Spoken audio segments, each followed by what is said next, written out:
of Genesis, chapter 1. In the beginning, God created the heavens and the earth.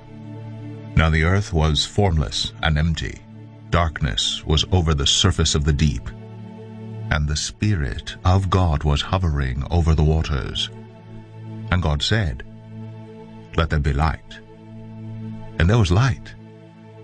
God saw that the light was good, and he separated the light from the darkness. God called the light day, the darkness he called night. And there was evening, and there was morning, the first day.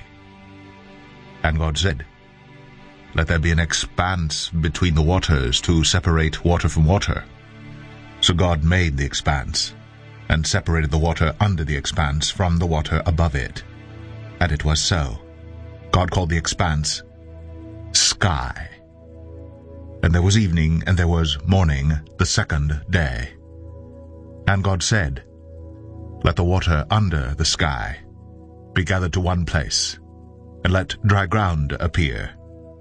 And it was so. God called the dry ground land, and the gathered waters he called seas. And God saw that it was good. Then God said, "Let the land produce vegetation, seed-bearing plants and trees on the land that bear fruit with seed in it according to their various kinds." And it was so. The land produced vegetation, plants bearing seed according to their kinds, and trees bearing fruit with seed in it according to their kinds. And God saw that it was good. And there was evening, and there was morning, the third day. And God said, "Let there be lights in the expanse of the sky to separate the day from the night, and let them serve as signs to mark seasons and days and years. And let them be lights in the expanse of the sky to give light on the earth." And it was so. God made two great lights, the greater light to govern the day, and the lesser light to govern the night. He also made the stars. God set them in the expanse of the sky to give light on the earth, to govern the day and the night, and to separate light from darkness. And God saw that it was good. And there was evening, and there was morning, the fourth day. And God said, "Let the water teem with living creatures, and let birds fly above the earth across the expanse of the sky." So God created the great creatures of the sea, and every living and moving thing with which the water teems according to their kinds, and every winged bird according to its kind. And God saw that it was good. God blessed them and said, "Be fruitful, and increase in number, and fill the water in the seas, and let the birds increase on the earth." And there was evening, and there was morning, the fifth day. And God said, "Let the land produce living creatures according to their kinds, livestock, creatures that move along the ground, and wild animals, each according to its kind." And it was so. God made the wild animals according to their kinds, the livestock according to their kinds, and all the creatures that move along the ground according to their kinds. And God saw that it was good. Then God said, "Let us make man in our image, in our likeness, and let them rule over the fish of the sea and the birds of the air, over the livestock, over all the earth, and over all the creatures that move along the ground." So God created man in his own image. In the image of God he created him. Male and female he created them. God blessed them and said to them, "Be fruitful and increase in number. Fill the earth and subdue it. Rule over the fish of the sea and the birds of the air, and over every living creature that moves on the ground." Then God said, "I give you every seed-bearing plant on the face of the whole earth, and every tree that has fruit with seed in it. They will be yours for food. And to all the beasts of the earth, and all the the birds of the air, and all the creatures that move on the ground, everything that has the breath of life in it, I give every green plant for food." And it was so. God saw all that he had made, and it was very good. And there was evening, and there was morning, the sixth day.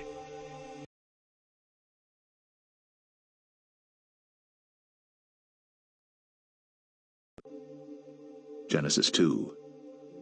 Thus the heavens and the earth were completed in all their vast array.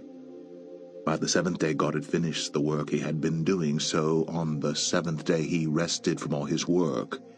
And God blessed the seventh day and made it holy, because on it he rested from all the work of creating that he had done. This is the account of the heavens and the earth when they were created. When the Lord God made the earth and the heavens, and no shrub of the field had yet appeared on the earth, and no plant of the field had yet sprung up, for the Lord God had not sent rain on the earth, and there was no man to work the ground, but streams came up from the earth and watered the whole surface of the ground. The Lord God formed the man from the dust of the ground, and breathed into his nostrils the breath of life, and the man became a living being. Now the Lord God had planted a garden in the east in Eden, and there he put the man he had formed. And the Lord God made all kinds of trees grow out of the ground, trees that were pleasing to the eye and good for food. In the middle of the garden were the tree of life, and the tree of the knowledge of good and evil. A river watering the garden flowed from Eden. From there it was separated into 4 headwaters. The name of the first is the Pishon. It winds through the entire land of Havilah, where there is gold. The gold of that land is good. Aromatic resin and onyx are also there. The name of the second river is the Gihon. It winds through the entire land of Cush. The name of the third river is the Tigris. It runs along the east side of Assur. And the fourth river is the Euphrates. The Lord God took the man and put him in the Garden of Eden to work it and take care of it. And the Lord God commanded the man, "You are free to eat from any tree in the garden, but you must not eat from the tree of the knowledge of good and evil, for when you eat of it, you will surely die." The Lord God said, "It is not good for the man to be alone. I will make a helper suitable for him." Now the Lord God had formed out of the ground all the beasts of the field and all the birds of the air. He brought them to the man to see what he would name them, and whatever the man called each living creature, that was its name. So the man gave names to all the livestock, the birds of the air, and all the beasts of the field. But for Adam no suitable helper was found. So the Lord God caused the man to fall into a deep sleep, and while he was sleeping, he took one of the man's ribs and closed up the place with flesh. Then the Lord God made a woman from the rib he had taken out of the man, and he brought her to the man. The man said, "This is now bone of my bones and flesh of my flesh. She shall be called woman, for she was taken out of man. For this reason a man will leave his father and mother and be united to his wife, and they will become one flesh. The man and his wife were both naked, and they felt no shame."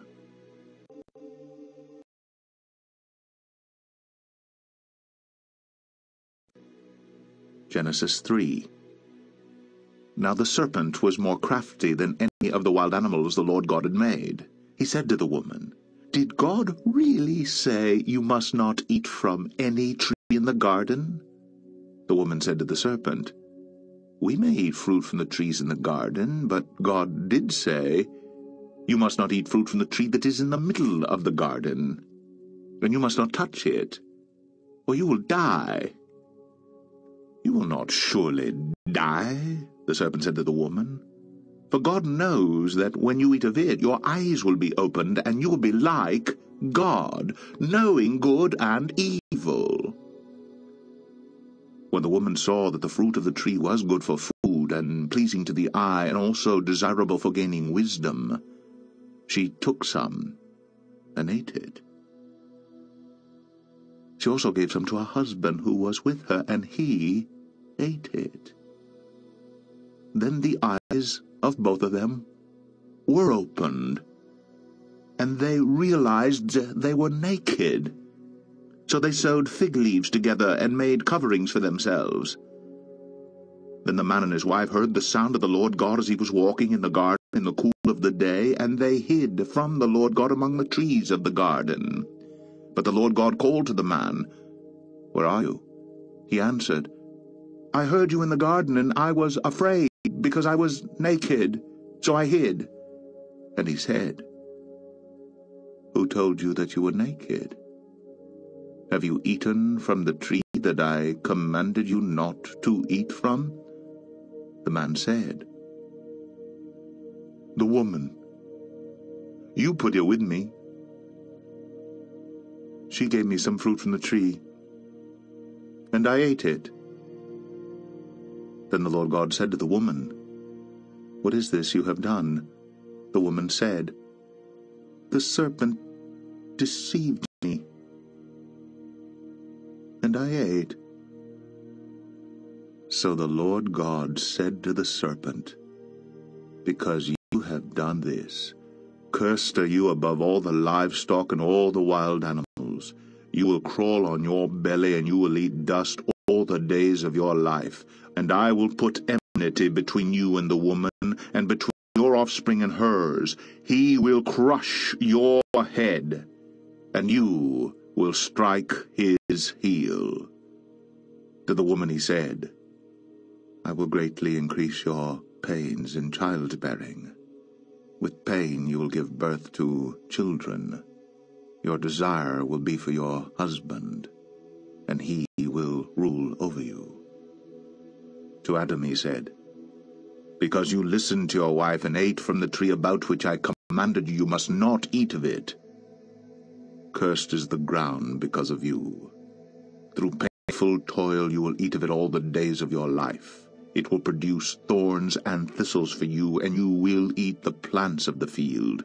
By the sweat of your brow you will eat your food until you return to the ground, since from it you were taken. For dust you are, and to dust you will return." Adam named his wife Eve, because she would become the mother of all the living. The Lord God made garments of skin for Adam and his wife and clothed them. And the Lord God said, "The man has now become like one of us, knowing good and evil. He must not be allowed to reach out his hand and take also from the tree of life and eat and live forever." So the Lord God banished the man from the Garden of Eden to work the ground from which he had been taken.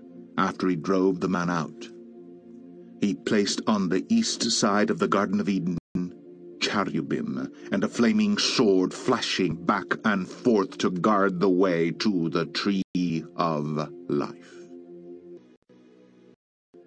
Genesis 4.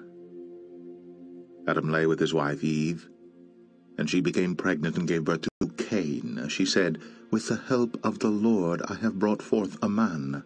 Later she gave birth to his brother Abel. Now Abel kept flocks, and Cain worked the soil. In the course of time Cain brought some of the fruits of the soil as an offering to the Lord, but Abel brought fat portions from some of the firstborn of his flock. The Lord looked with favor on Abel and his offering, but on Cain and his offering he did not look with favor. So Cain was very angry, and his face was downcast. Then the Lord said to Cain, "Why are you angry? Why is your face downcast? If you do what is right, will you not be accepted? But if you do not do what is right, sin is crouching at your door. It desires to have you, but you must master it." Now Cain said to his brother Abel, "Let's go out to the field."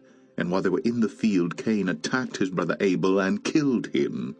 Then the Lord said to Cain, "Where's your brother Abel?" "I don't know," he replied. "Am I my brother's keeper?" The Lord said, "What have you done? Listen. Your brother's blood cries out to me from the ground. Now you are under a curse and driven from the ground, which opened its mouth to receive your brother's blood from your hand. When you work the ground, it will no longer yield its crops for you. You will be a restless wanderer on the earth." Cain said to the Lord, "My punishment is more than I can bear. Today you are driving me from the land, and I will be hidden from your presence. I will be a restless wanderer on the earth, and whoever finds me will kill me." But the Lord said to him, "Not so. If anyone kills Cain, he will suffer vengeance 7 times over." Then the Lord put a mark on Cain so that no one who found him would kill him. So Cain went out from the Lord's presence and lived in the land of Nod, east of Eden. Cain lay with his wife, and she became pregnant and gave birth to Enoch. Cain was then building a city, and he named it after his son Enoch. To Enoch was born Irad, and Irad was the father of Mehujael, and Mehujael was the father of Methushael, and Methushael was the father of Lamech. Lamech married 2 women, one named Adah and the other Zillah. Adah gave birth to Jabal. He was the father of those who live in tents and raise livestock. His brother's name was Jubal, who was the father of all who play the harp and flute. Zillah also had a son, Tubal-Cain, who forged all kinds of tools out of bronze and iron. Tubal-Cain's sister was Naamah. Lamech said to his wives, "Adah and Zillah, listen to me, wives of Lamech, hear my words. I have killed a man for wounding me, a young man for injuring me. If Cain is avenged 7 times, then Lamech 77 times. Adam lay with his wife again, and she gave birth to a son and named him Seth, saying, "God has granted me another child in place of Abel, since Cain killed him." Seth also had a son, and he named him Enosh. At that time, men began to call on the name of the Lord.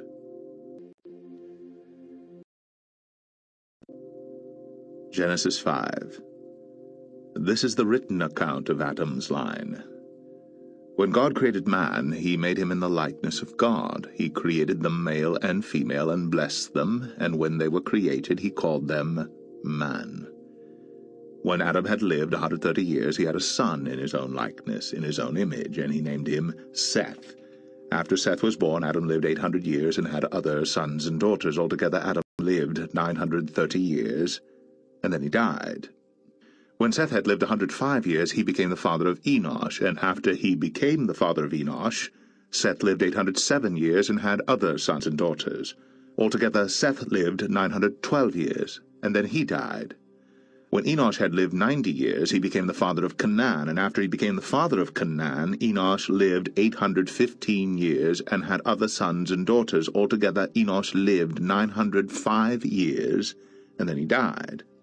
When Canaan had lived 70 years, he became the father of Mahalalel, and after he became the father of Mahalalel, Canaan lived 840 years and had other sons and daughters. Altogether, Canaan lived 910 years, and then he died. When Mahalalel had lived 65 years, he became the father of Jared. And after he became the father of Jared, Mahalalel lived 830 years and had other sons and daughters. Altogether, Mahalalel lived 895 years, and then he died. When Jared had lived 162 years, he became the father of Enoch, and after he became the father of Enoch, Jared lived 800 years and had other sons and daughters. Altogether, Jared lived 962 years, and then he died. When Enoch had lived 65 years, he became the father of Methuselah, and after he became the father of Methuselah, Enoch walked with God 300 years, and had other sons and daughters. Altogether, Enoch lived 365 years. Enoch walked with God. Then he was no more, because God took him away. When Methuselah had lived 187 years, he became the father of Lamech, and after he became the father of Lamech, Methuselah lived 782 years and had other sons and daughters. Altogether Methuselah lived 969 years, and then he died. When Lamech had lived 182 years, he had a son. He named him Noah, and said, "He will comfort us in the labor and painful toil of our hands, caused by the ground the Lord has cursed." After Noah was born, Lamech lived 595 years and had other sons and daughters. Altogether Lamech lived 777 years, and then he died.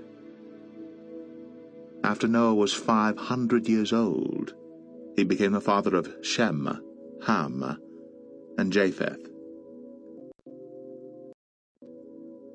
Genesis 6. When men began to increase in number on the earth, and daughters were born to them, the sons of God saw that the daughters of men were beautiful, and they married any of them they chose. Then the Lord said, "My spirit will not contend with man forever, for he is mortal.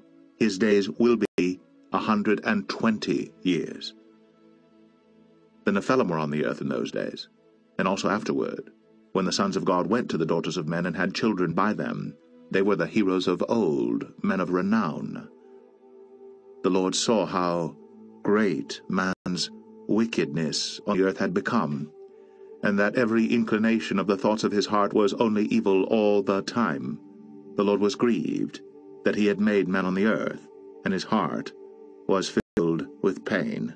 So the Lord said, I will wipe mankind whom I have created from the face of the earth, men and animals, and creatures that move along the ground, and birds of the air, for I am grieved that I have made them. But Noah found favor in the eyes of the Lord. This is the account of Noah. Noah was a righteous man, blameless among the people of his time, and he walked with God. Noah had 3 sons, Shem, Ham, and Japheth. Now the earth was corrupt in God's sight, and was full of violence. God saw how corrupt the earth had become, for all the people on earth had corrupted their ways. So God said to Noah, I am going to put an end to all people, for the earth is filled with violence because of them. I am surely going to destroy both them and the earth. So make yourself an ark of cypress wood, make rooms in it, and coat it with pitch inside and out. This is how you are to build it. The ark is to be 450 feet long, 75 feet wide, and 45 feet high. Make a roof for it, and finish the ark to within 18 inches of the top. Put a door on the side of the ark, and make lower, middle, and upper decks. I am going to bring flood waters on the earth to destroy all life under the heavens. Every creature that has the breath of life in it, everything on earth will perish. But I will establish my covenant with you, and you will enter the ark, you and your sons and your wife and your sons' wives with you. You are to bring into the ark 2 of all living creatures, male and female, to keep them alive with you. 2 of every kind of bird, of every kind of animal, and of every kind of creature that moves along the ground will come to you to be kept alive. You are to take every kind of food that is to be eaten and store it away as food for you and for them. Noah did everything just as God commanded him. Genesis 7. Then the Lord said to Noah, Go into the ark, you and your whole family, because I have found you righteous in this generation. Take with you 7 of every kind of clean animal, a male and its mate, and 2 of every kind of unclean animal, a male and its mate, and also 7 of every kind of bird, male and female, to keep their various kinds alive throughout the earth. 7 days from now, I will send rain on the earth for 40 days and 40 nights, and I will wipe from the face of the earth every living creature I have made. And Noah did all that the Lord commanded him. Noah was 600 years old when the flood waters came on the earth. And Noah and his sons and his wife and his sons' wives entered the ark to escape the waters of the flood. Pairs of clean and unclean animals, of birds and of all creatures that move along the ground, male and female, came to Noah and entered the ark as God commanded Noah. And after the 7 days, the flood waters came on the earth. In the 600th year of Noah's life, on the 17th day of the 2nd month, on that day, all the springs of the great deep burst forth, and the floodgates of the heavens were opened, and rain fell on the earth 40 days and 40 nights. On that very day, Noah and his sons, Shem, Ham, and Japheth, together with his wife and the wives of his 3 sons, entered the ark. They had with them every wild animal according to its kind, all livestock according to their kinds, every creature that moves along the ground according to its kind, and every bird according to its kind, everything with wings. Pairs of all creatures that have the breath of life in them came to Noah and entered the ark. The animals going in were male and female of every living thing, as God had commanded Noah. Then the Lord shut him in. For 40 days the flood kept coming on the earth, and as the waters increased, they lifted the ark high above the earth. The waters rose and increased greatly on the earth, and the ark floated on the surface of the water. They rose greatly on the earth, and all the high mountains under the entire heavens were covered. The waters rose and covered the mountains to a depth of more than 20 feet. Every living thing that moved on the earth perished. Birds, livestock, wild animals, all the creatures that swarm over the earth, and all mankind. Everything on dry land that had the breath of life in its nostrils died. Every living thing on the face of the earth was wiped out, men and animals, and the creatures that move along the ground, and the birds of the air were wiped from the earth. Only Noah was left, and those with him in the ark. The waters flooded the earth for 150 days.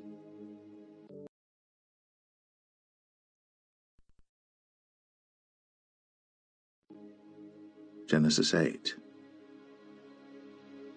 But God remembered Noah, and all the wild animals and the livestock that were with him in the ark, and he sent a wind over the earth, and the waters receded. Now the springs of the deep and the floodgates of the heavens had been closed, and the rain had stopped falling from the sky. The water receded steadily from the earth. At the end of the 150 days, the water had gone down. And on the 17th day of the 7th month, the ark came to rest on the mountains of Ararat. The waters continued to recede until the 10th month, and on the first day of the 10th month the tops of the mountains became visible. After 40 days, Noah opened the window he had made in the ark, and sent out a raven, and it kept flying back and forth until the water had dried up from the earth.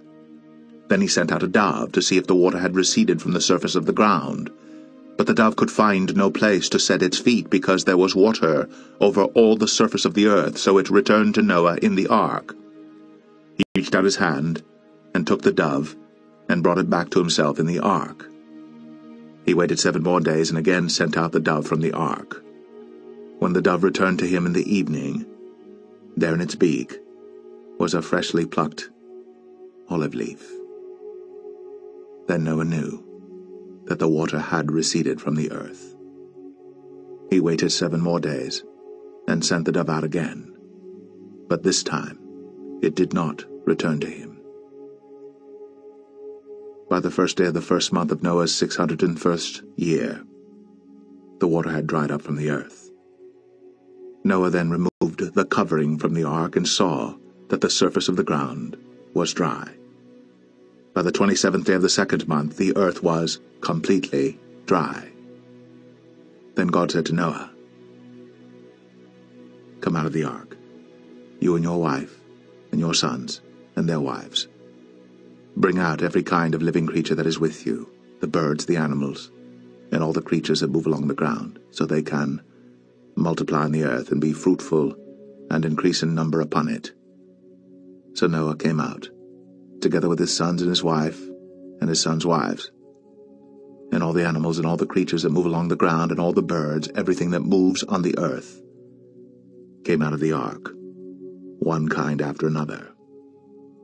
Then Noah built an altar to the Lord, and, taking some of all the clean animals and clean birds, he sacrificed burnt offerings on it. The Lord smelled the pleasing aroma, and said in his heart, Never again will I curse the ground because of man, even though every inclination of his heart is evil from childhood. And never again will I destroy all living creatures as I have done. As long as the earth endures, seed time and harvest, cold and heat, summer and winter, day and night, will never cease. Genesis 9.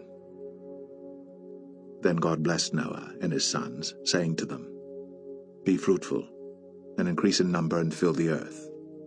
The fear and dread of you will fall upon all the beasts of the earth and all the birds of the air, upon every creature that moves along the ground, and upon all the fish of the sea. They are given into your hands. Everything that lives and moves will be food for you. Just as I gave you the green plants, I now give you everything. But you must not eat meat that has its life blood still in it. And for your life blood, I will surely demand an accounting. I will demand an accounting from every animal, and from each man too I will demand an accounting for the life of his fellow man. Whoever sheds the blood of man, by man shall his blood be shed. For in the image of God has God made man. As for you, be fruitful and increase in number. Multiply on the earth and increase upon it. Then God said to Noah and to his sons with him, I now establish my covenant with you and with your descendants after you, and with every living creature that was with you, the birds, the livestock, and all the wild animals, all those that came out of the ark with you, every living creature on earth. I establish my covenant with you. Never again will all life be cut off by the waters of a flood. Never again will there be a flood to destroy the earth. And God said, This is the sign of the covenant I am making between me and you and every living creature with you, a covenant for all generations to come. I have set my rainbow in the clouds, and it will be the sign of the covenant between me and the earth. Whenever I bring clouds over the earth, and the rainbow appears in the clouds, I will remember my covenant between me and you and all living creatures of every kind. Never again will the waters become a flood to destroy all life. Whenever the rainbow appears in the clouds, I will see it and remember the everlasting covenant between God and all living creatures of every kind on the earth. So God said to Noah, This is the sign of the covenant I have established between me and all life on the earth. The sons of Noah who came out of the ark were Shem, Ham, and Japheth. Ham was the father of Canaan. These were the 3 sons of Noah, and from them came the people who were scattered over the earth. Noah, a man of the soil, proceeded to plant a vineyard. When he drank some of its wine, he became drunk and lay uncovered inside his tent. Ham, the father of Canaan, saw his father's nakedness and told his 2 brothers outside. But Shem and Japheth took a garment and laid it across their shoulders. Then they walked in backward and covered their father's nakedness. Their faces were turned the other way so that they would not see their father's nakedness. When Noah woke from his wine and found out what his youngest son had done to him, he said, Cursed be Canaan. The lowest of slaves will he be to his brothers. He also said, Blessed be the Lord, the God of Shem. May Canaan be the slave of Shem. May God extend the territory of Japheth. May Japheth live in the tents of Shem, and may Canaan be his slave. After the flood, Noah lived 350 years. Altogether, Noah lived 950 years. And then he died.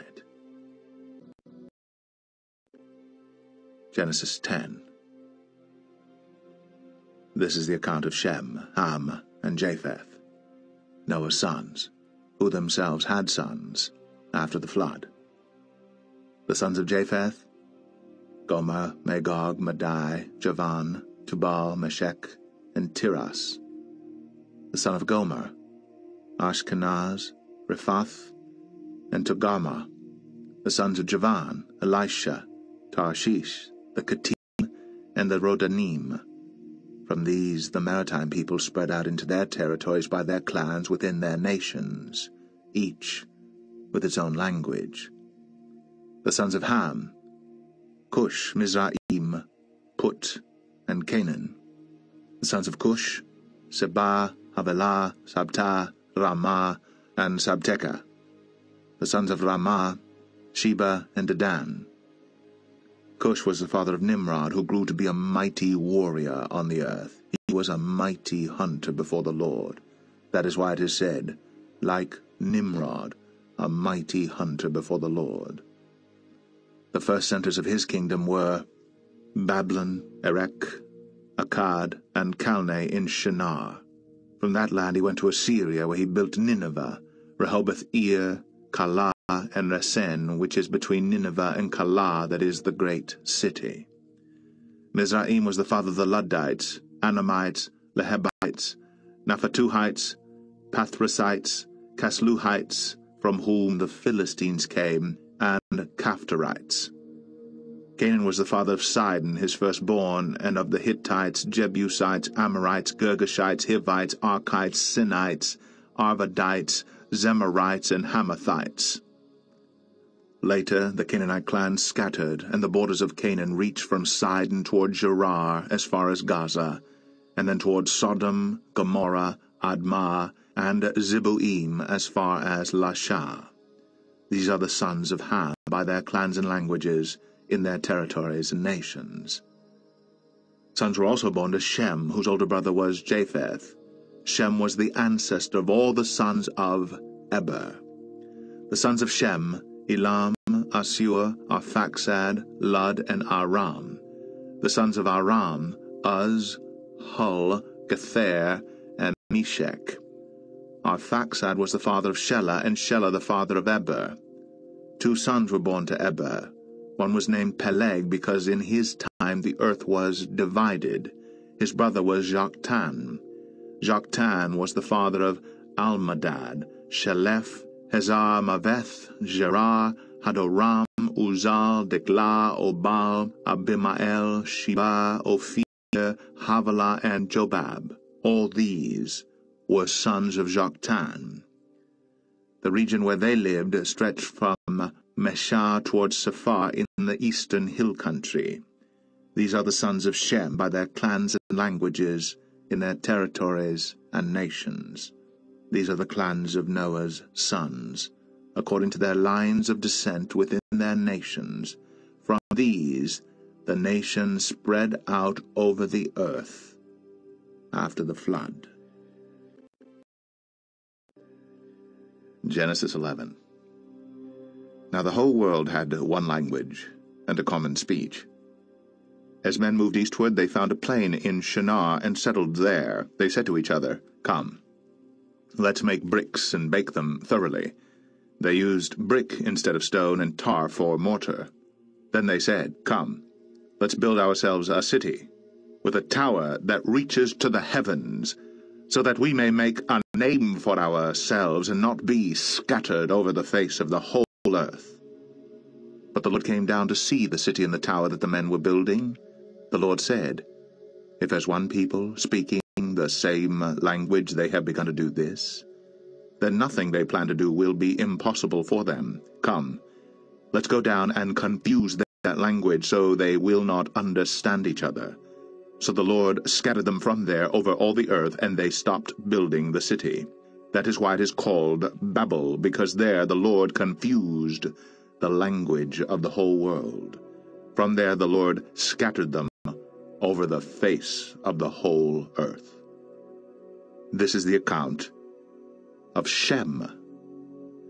2 years after the flood, when Shem was 100 years old, he became the father of Arphaxad, and after he became the father of Arphaxad, Shem lived 500 years, and had other sons and daughters. When Arphaxad had lived 35 years, he became the father of Shelah, and after he became the father of Shelah, Arphaxad lived 403 years and had other sons and daughters. When Shelah had lived 30 years, he became the father of Eber, and after he became the father of Eber, Shelah lived 403 years and had other sons and daughters. When Eber had lived 34 years, he became the father of Peleg, and after he became the father of Peleg, Eber lived 430 years and had other sons and daughters. When Peleg had lived 30 years, he became the father of Reu, and after he became the father of Reu, Peleg lived 209 years and had other sons and daughters. When Reu had lived 32 years, he became the father of Serug, and after he became the father of Serug, Reu lived 207 years and had other sons and daughters. When Serug had lived 30 years, he became the father of Nahor, and after he became the father of Nahor, Serug lived 200 years and had other sons and daughters. When Nahor had lived 29 years, he became the father of Terah, and after he became the father of Terah, Nahor lived 119 years and had other sons and daughters. After Terah had lived 70 years, he became the father of Abram, Nahor, and Haran. This is the account of Terah. Terah became the father of Abram, Nahor, and Haran became the father of Lot. While his father Terah was still alive, Haran died in Ur of the Chaldeans in the land of his birth. Abram and Nahor both married. The name of Abram's wife was Sarai, and the name of Nahor's wife was Milcah. She was the daughter of Haran, the father of both Milcah and Iscah. Now Sarai was barren. She had no children. Terah took his son Abram, his grandson Lot, son of Haran, and his daughter-in-law Sarai, the wife of his son Abram, and together they set out from Ur of the Chaldeans to go to Canaan. But when they came to Haran, they settled there. Terah lived 205 years, and he died in Haran.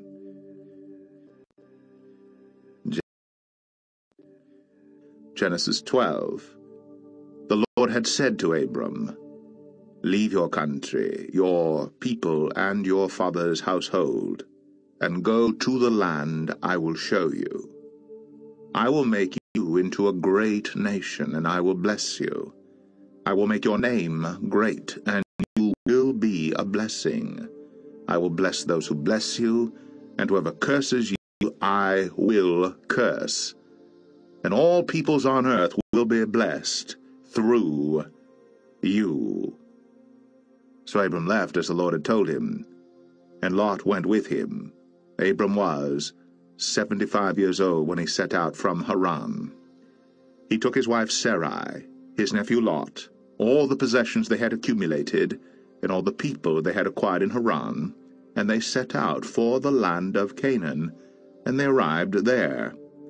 Abram traveled through the land as far as the site of the great tree of Moreh at Shechem. At that time the Canaanites were in the land. The Lord appeared to Abram and said, "To your offspring I will give this land." So he built an altar there to the Lord, who had appeared to him. From there he went on toward the hills east of Bethel and pitched his tent, with Bethel on the west and Ai on the east. There he built an altar to the Lord, and called on the name of the Lord. Then Abram set out, and continued toward the Negev. Now there was a famine in the land, and Abram went down to Egypt, to live there for a while, because the famine was severe. As he was about to enter Egypt, he said to his wife Sarai, "I know what a beautiful woman you are. When the Egyptians see you, they will say, 'This is his wife.' Then they will kill me, but will let you live. Say you are my sister, so that I will be treated well for your sake, and my life will be spared because of you." When Abram came to Egypt, the Egyptians saw that she was a very beautiful woman, and when Pharaoh's officials saw her, they praised her to Pharaoh, and she was taken into his palace. He treated Abram well for her sake, and Abram acquired sheep and cattle, male and female donkeys, menservants and maidservants, and camels. But the Lord inflicted serious diseases on Pharaoh and his household because of Abram's wife Sarai. So Pharaoh summoned Abram. "What have you done to me?" he said. Why didn't you tell me she was your wife? Why did you say, 'She is my sister,' so that I took her to be my wife? Now then, here is your wife. Take her and go." Then Pharaoh gave orders about Abram to his men, and they sent him on his way with his wife and everything he had. Genesis 13. So Abram went up from Egypt to the Negev with his wife and everything he had, and Lot went with him. Abram had become very wealthy in livestock and in silver and gold. From the Negev he went from place to place until he came to Bethel, to the place between Bethel and Ai, where his tent had been earlier, and where he had first built an altar. There Abram called on the name of the Lord. Now Lot, who was moving about with Abram, also had flocks and herds and tents. But the land could not support them while they stayed together, for their possessions were so great that they were not able to stay together. And quarreling arose between Abram's herdsmen and the herdsmen of Lot. The Canaanites and Perizzites were also living in the land at that time. So Abram said to Lot, "Let's not have any quarreling between you and me, or between your herdsmen and mine. For we are brothers. Is not the whole land before you? Let's part company. If you go to the left, I'll go to the right. If you go to the right, I'll go to the left." Lot looked up and saw that the whole plain of the Jordan was well watered, like the garden of the Lord, like the land of Egypt toward Zoar. This was before the Lord destroyed Sodom and Gomorrah. So Lot chose for himself the whole plain of the Jordan and set out toward the east. The two men parted company. Abram lived in the land of Canaan, while Lot lived among the cities of the plain, and pitched his tent near Sodom. Now the men of Sodom were wicked, and were sinning greatly against the Lord. The Lord said to Abram after Lot had parted from him, "Lift up your eyes from where you are, and look north and south, east and west. All the land that you see, I will give to you and your offspring forever. I will make your offspring like the dust of the earth, so that if anyone could count the dust, then your offspring could be counted. Go, walk through the length and breadth of the land, for I am giving it to you."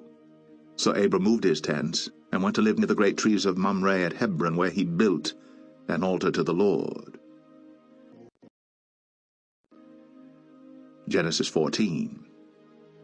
At this time Amraphel king of Shinar, Arioch king of Elasar, and Kedorlaomer king of Elam, and Tidal king of Goim went to war against Bera king of Sodom, Birsha king of Gomorrah, Shinab king of Admah, Shemebar king of Zeboim, and the king of Bela, that is, Zoar. All these latter kings joined forces in the valley of Siddim, the Salt Sea. For 12 years they had been subject to Kedorlaomer, but in the 13th year they rebelled. In the 14th year, Kedorlaomer and the kings allied with him went out and defeated the Rephaites in Ashtoreth Kanaim, the Zuzites in Ham, the Emites in Shever Kiriathaim, and the Horites in the hill country of Seir, as far as El Paran near the desert. Then they turned back and went to En-Mishpat, that is Kadesh, and they conquered the whole territory of the Amalekites, as well as the Amorites who were living in Hazazon Tamar.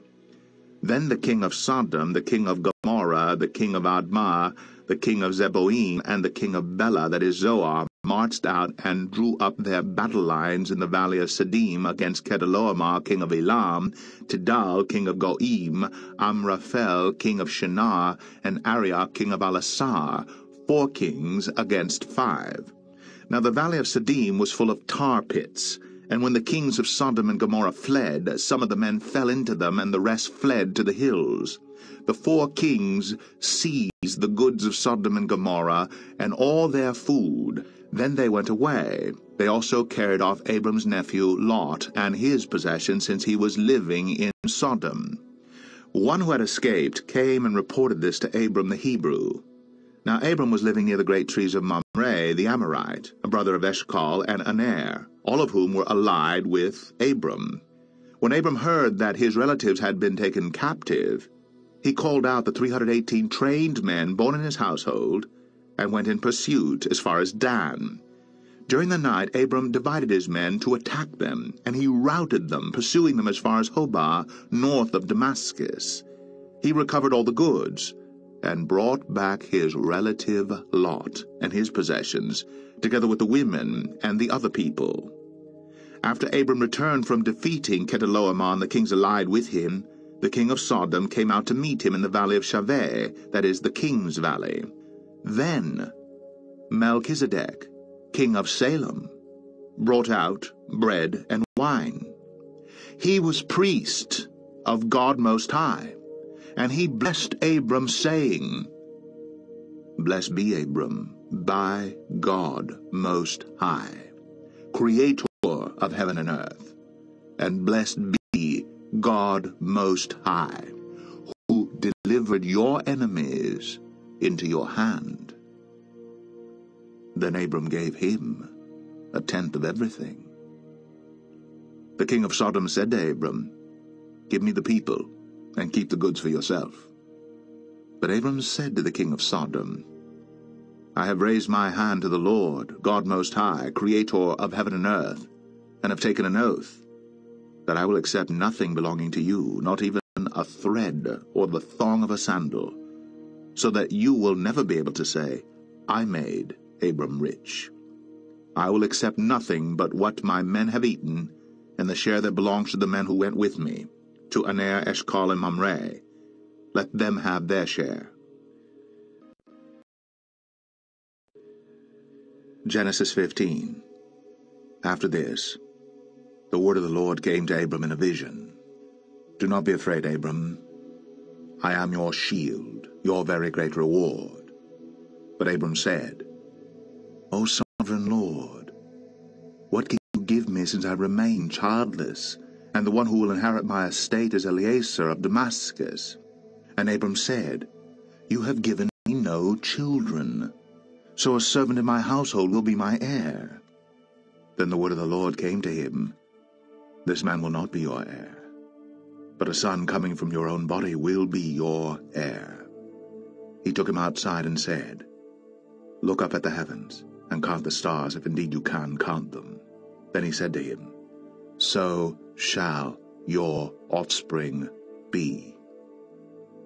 Abram believed the Lord, and he credited it to him as righteousness.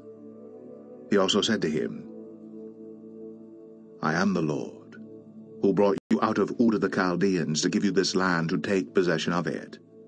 But Abram said, O sovereign Lord, how can I know that I will gain possession of it?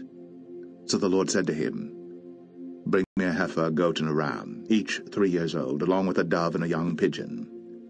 Abram brought all these to him, cut them in two, and arranged the halves opposite each other. The two birds, however, he did not cut in half. Then birds of prey came down on the carcasses, but Abram drove them away. As the sun was setting, Abram fell into a deep sleep, and a thick and dreadful darkness came over him. Then the Lord said to him, Know for certain that your descendants will be strangers in a country not their own, and they will be enslaved and mistreated 400 years. But I will punish the nation they serve as slaves, and afterward they will come out with great possessions. You, however, will go to your fathers in peace, and be buried at a good old age. In the 4th generation your descendants will come back here, for the sin of the Amorites has not yet reached its full measure. When the sun had set, and darkness had fallen, a smoking fire pot with a blazing torch appeared and passed between the pieces. On that day, the Lord made a covenant with Abram and said, To your descendants I give this land, from the river Egypt to the great river, the Euphrates, the land of the Kenites, Kenizzites, Kadmonites, Hittites, Perizzites, Rephites, Amorites, Canaanites, Girgashites, and Jebusites. Genesis 16. Now Sarai, Abram's wife, had borne him no children, but she had an Egyptian maidservant named Hagar. So she said to Abram, The Lord has kept me from having children. Go, sleep with my maidservant. Perhaps I can build a family through her." Abram agreed to what Sarai said. So after Abram had been living in Canaan for 10 years, Sarai, his wife, took her Egyptian maidservant Hagar and gave her to a husband to be his wife. He slept with Hagar, and she conceived. When she knew she was pregnant, she began to despise her mistress. Then Sarai said to Abram, "You are responsible for the wrong I'm suffering. I put my servant in your arms, and now that she knows she is pregnant, she despises me. May the Lord judge between you and me." "Your servant is in your hands," Abram said. "Do with her whatever you think best." Then Sarai mistreated Hagar, so she fled from her. The angel of the Lord found Hagar near a spring in the desert. It was the spring that is beside the road to Shur. And he said, "Hagar, servant of Sarai, where have you come from, and where are you going?" "I'm running away from my mistress Sarai," she answered. Then the angel of the Lord told her, "Go back to your mistress and submit to her." The angel added, "I will so increase your descendants that they will be too numerous to count." The angel of the Lord also said to her, "You are now with child. You will have a son. You shall name him Ishmael, for the Lord has heard of your misery. He will be a wild donkey of a man. His hand will be against everyone, and everyone's hand against him. And he will live in hostility toward all his brothers." She gave this name to the Lord who spoke to her, "You are the God who sees me." For she said, "I have now seen the one who sees me." That is why the well was called Be'er Lahai Roi. It is still there between Kadesh and Bered. So Hagar bore Abram a son, and Abram gave the name Ishmael to the son she had borne. Abram was 86 years old when Hagar bore him Ishmael. Genesis 17. When Abram was 99 years old, the Lord appeared to him and said, "I am God Almighty. Walk before me and be blameless. I will confirm my covenant between me and you, and will greatly increase your numbers." Abram fell face down, and God said to him, "As for me, this is my covenant with you. You will be the father of many nations. No longer will you be called Abram. Your name will be Abraham. For I have made you a father of many nations. I will make you very fruitful. I will make nations of you, and kings will come from you. I will establish my covenant as an everlasting covenant between me and you and your descendants after you for the generations to come, to be your God and the God of your descendants after you. The whole land of Canaan, where you are now an alien, I will give as an everlasting possession to you and your descendants after you, and I will be their God." Then God said to Abraham, "As for you, you must keep my covenant, you and your descendants after you for the generations to come. This is my covenant with you and your descendants after you, the covenant you are to keep. Every male among you shall be circumcised. You are to undergo circumcision, and it will be the sign of the covenant between me and you. For the generations to come, every male among you who is 8 days old must be circumcised, including those born in your household or bought with money from a foreigner, those who are not your offspring, whether born in your household or bought with your money, they must be circumcised. My covenant in your flesh is to be an everlasting covenant. Any uncircumcised male who has not been circumcised in the flesh will be cut off from his people. He has broken my covenant." God also said to Abraham, "As for Sarai, your wife, you are no longer to call her Sarai. Her name will be Sarah. I will bless her, and will surely give you a son by her. I will bless her, so that she will be the mother of nations. Kings of peoples will come from her." Abraham fell face down. He laughed and said to himself, "Will a son be born to a man 100 years old? Will Sarah bear a child at the age of 90? And Abraham said to God, "If only Ishmael might live under your blessing." Then God said, "Yes, but your wife Sarah will bear you a son, and you will call him Isaac. I will establish my covenant with him as an everlasting covenant for his descendants after him. As for Ishmael, I have heard you. I will surely bless him. I will make him fruitful and will greatly increase his numbers. He will be the father of 12 rulers, and I will make him into a great nation. But my covenant I will establish with Isaac, whom Sarah will bear to you by this time next year." When he had finished speaking with Abraham, God went up from him. On that very day, Abraham took his son Ishmael, and all those born in his household or bought with his money, every male in his household, and circumcised them as God told him. Abraham was 99 years old when he was circumcised, and his son Ishmael was 13. Abraham and his son Ishmael were both circumcised on that same day, and every male in Abraham's household, including those born in his household or bought from a foreigner, was circumcised with him. Genesis 18. The Lord appeared to Abraham near the great trees of Mamre while he was sitting at the entrance to his tent in the heat of the day. Abraham looked up and saw 3 men standing nearby. When he saw them, he hurried from the entrance of his tent to meet them and bowed low to the ground. He said, "If I have found favor in your eyes, my lord, do not pass your servant by.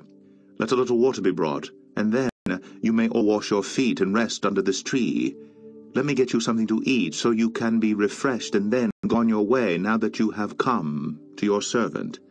"Very well," they answered. "Do as you say." So Abraham hurried into the tent to Sarah. "Quick," he said, "get 3 seahs of fine flour and knead it, and bake some bread."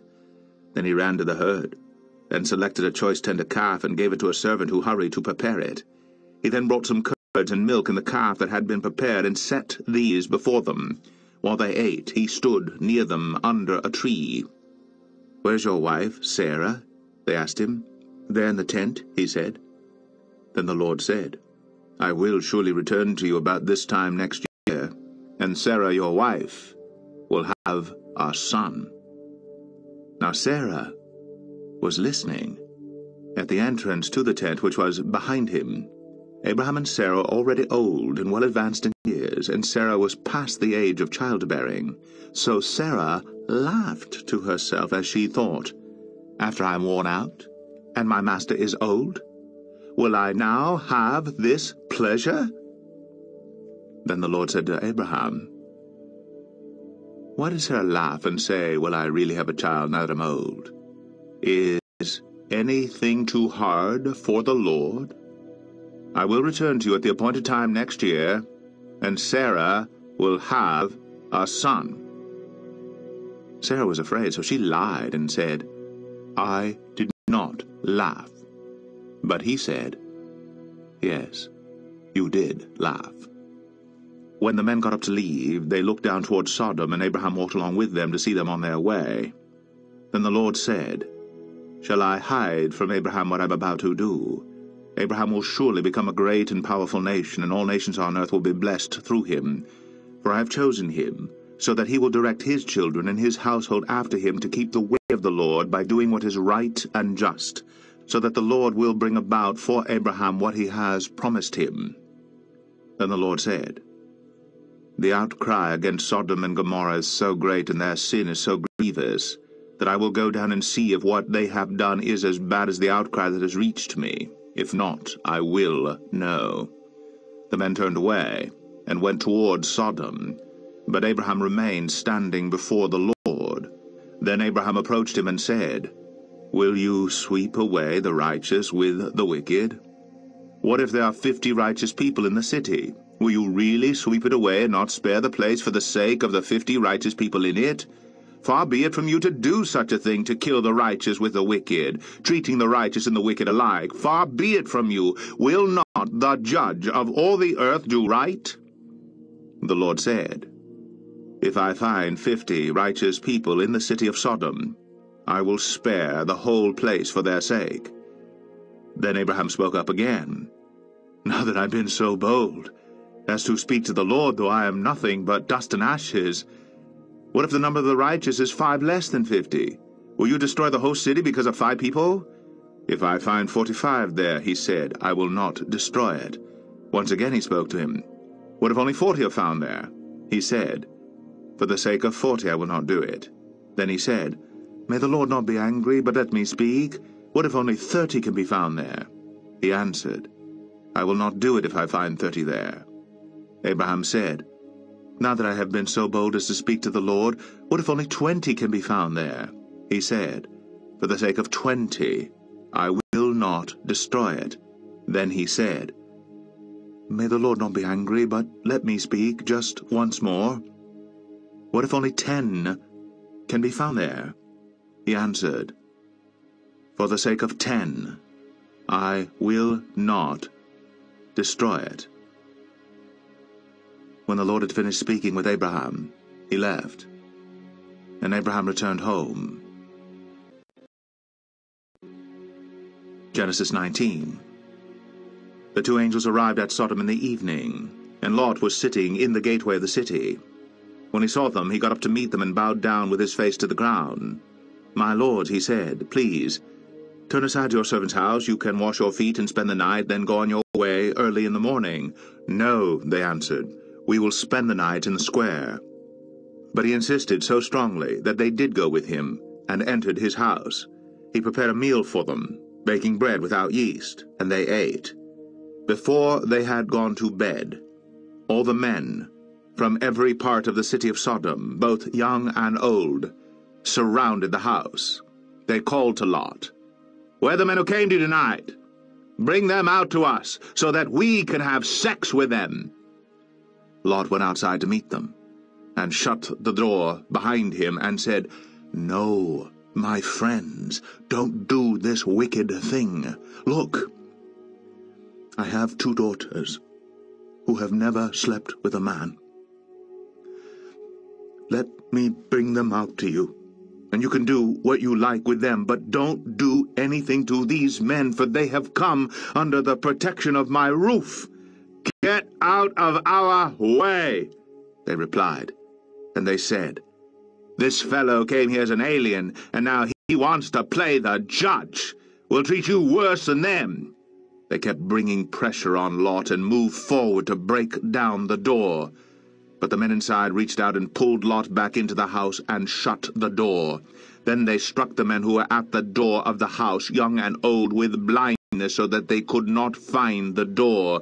The 2 men said to Lot, "Do you have anyone else here? Sons-in-laws, sons or daughters, or anyone else in the city who belongs to you? Get them out of here, because we are going to destroy this place. The outcry to the Lord against its people is so great that he has sent us to destroy it."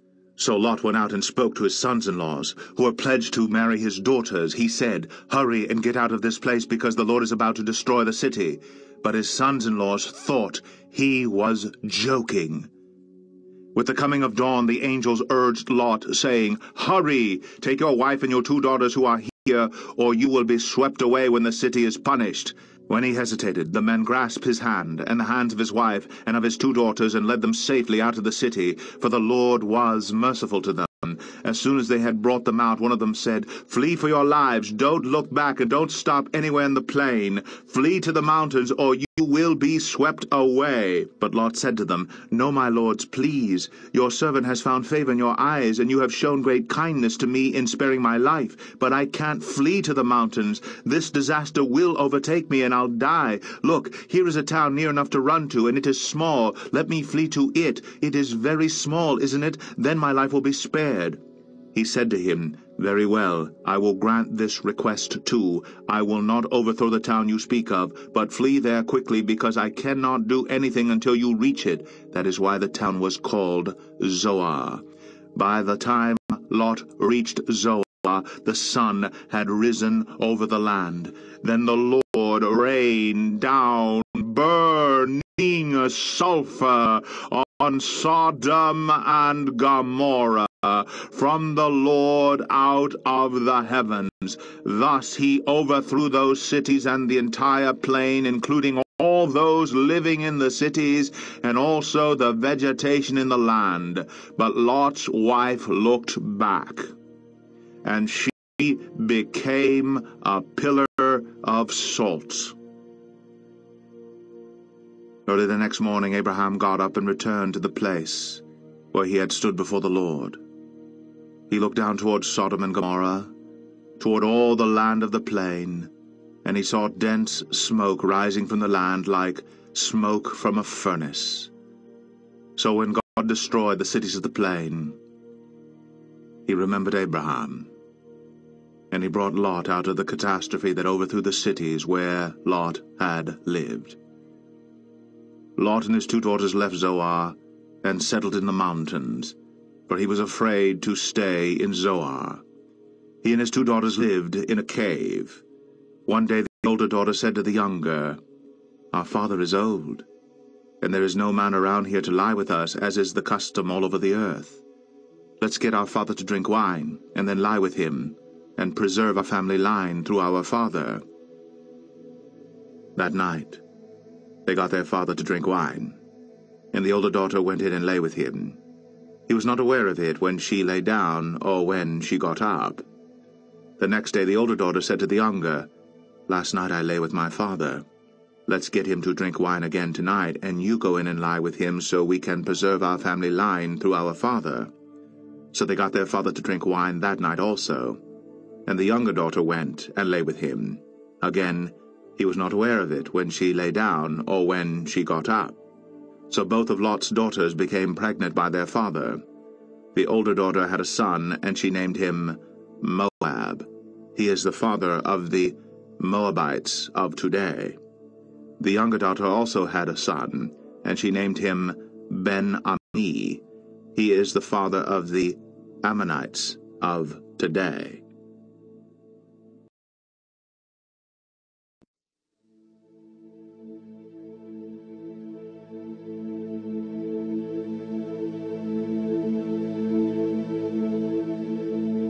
The Book of Genesis. Genesis 20. Now Abraham moved on from there into the region of the Negev and lived between Kadesh and Shur. For a while he stayed in Gerar, and there Abraham said of his wife Sarah, "She is my sister." Then Abimelech, king of Gerar, sent for Sarah and took her. But God came to Abimelech in a dream one night and said to him, "You're as good as dead, because of the woman you have taken. She is a married woman." Now Abimelech had not gone near her, so he said, "Lord, will you destroy an innocent nation? Did he not say to me, 'She is my sister'? And didn't she also say, 'He is my brother'? I have done this with a clear conscience and clean hands." Then God said to him in the dream, "Yes, I know you did this with a clear conscience, and so I have kept you from sinning against me. That is why I did not let you touch her. Now return the man's wife, for he is a prophet, and he will pray for you, and you will live. But if you do not return her, you may be sure that you and all yours will die." The next morning Abimelech summoned all his officials, and when he told them all that had happened, they were very much afraid. Then Abimelech called Abraham in and said, "What have you done to us? How have I wronged you that you have brought such great guilt upon me and my kingdom? You have done things to me that should not be done." And Abimelech asked Abraham, "What was your reason for doing this?" Abraham replied, "I said to myself, 'There is surely no fear of God in this place, and they will kill me because of my wife. Besides, she really is my sister, the daughter of my father, though not of my mother, and she became my wife. And when God had me wander from my father's household, I said to her, This is how you can show your love to me. Everywhere we go, say of me, He is my brother. Then Abimelech brought sheep and cattle and male and female slaves and gave them to Abraham. And he returned Sarah his wife to him. And Abimelech said, My land is before you. Live wherever you like. To Sarah he said, I am giving your brother 1,000 shekels of silver. This is to cover the offense against you before all who are with you. You are completely vindicated. Then Abraham prayed to God, and God healed Abimelech, his wife, and his slave girls, so they could have children again.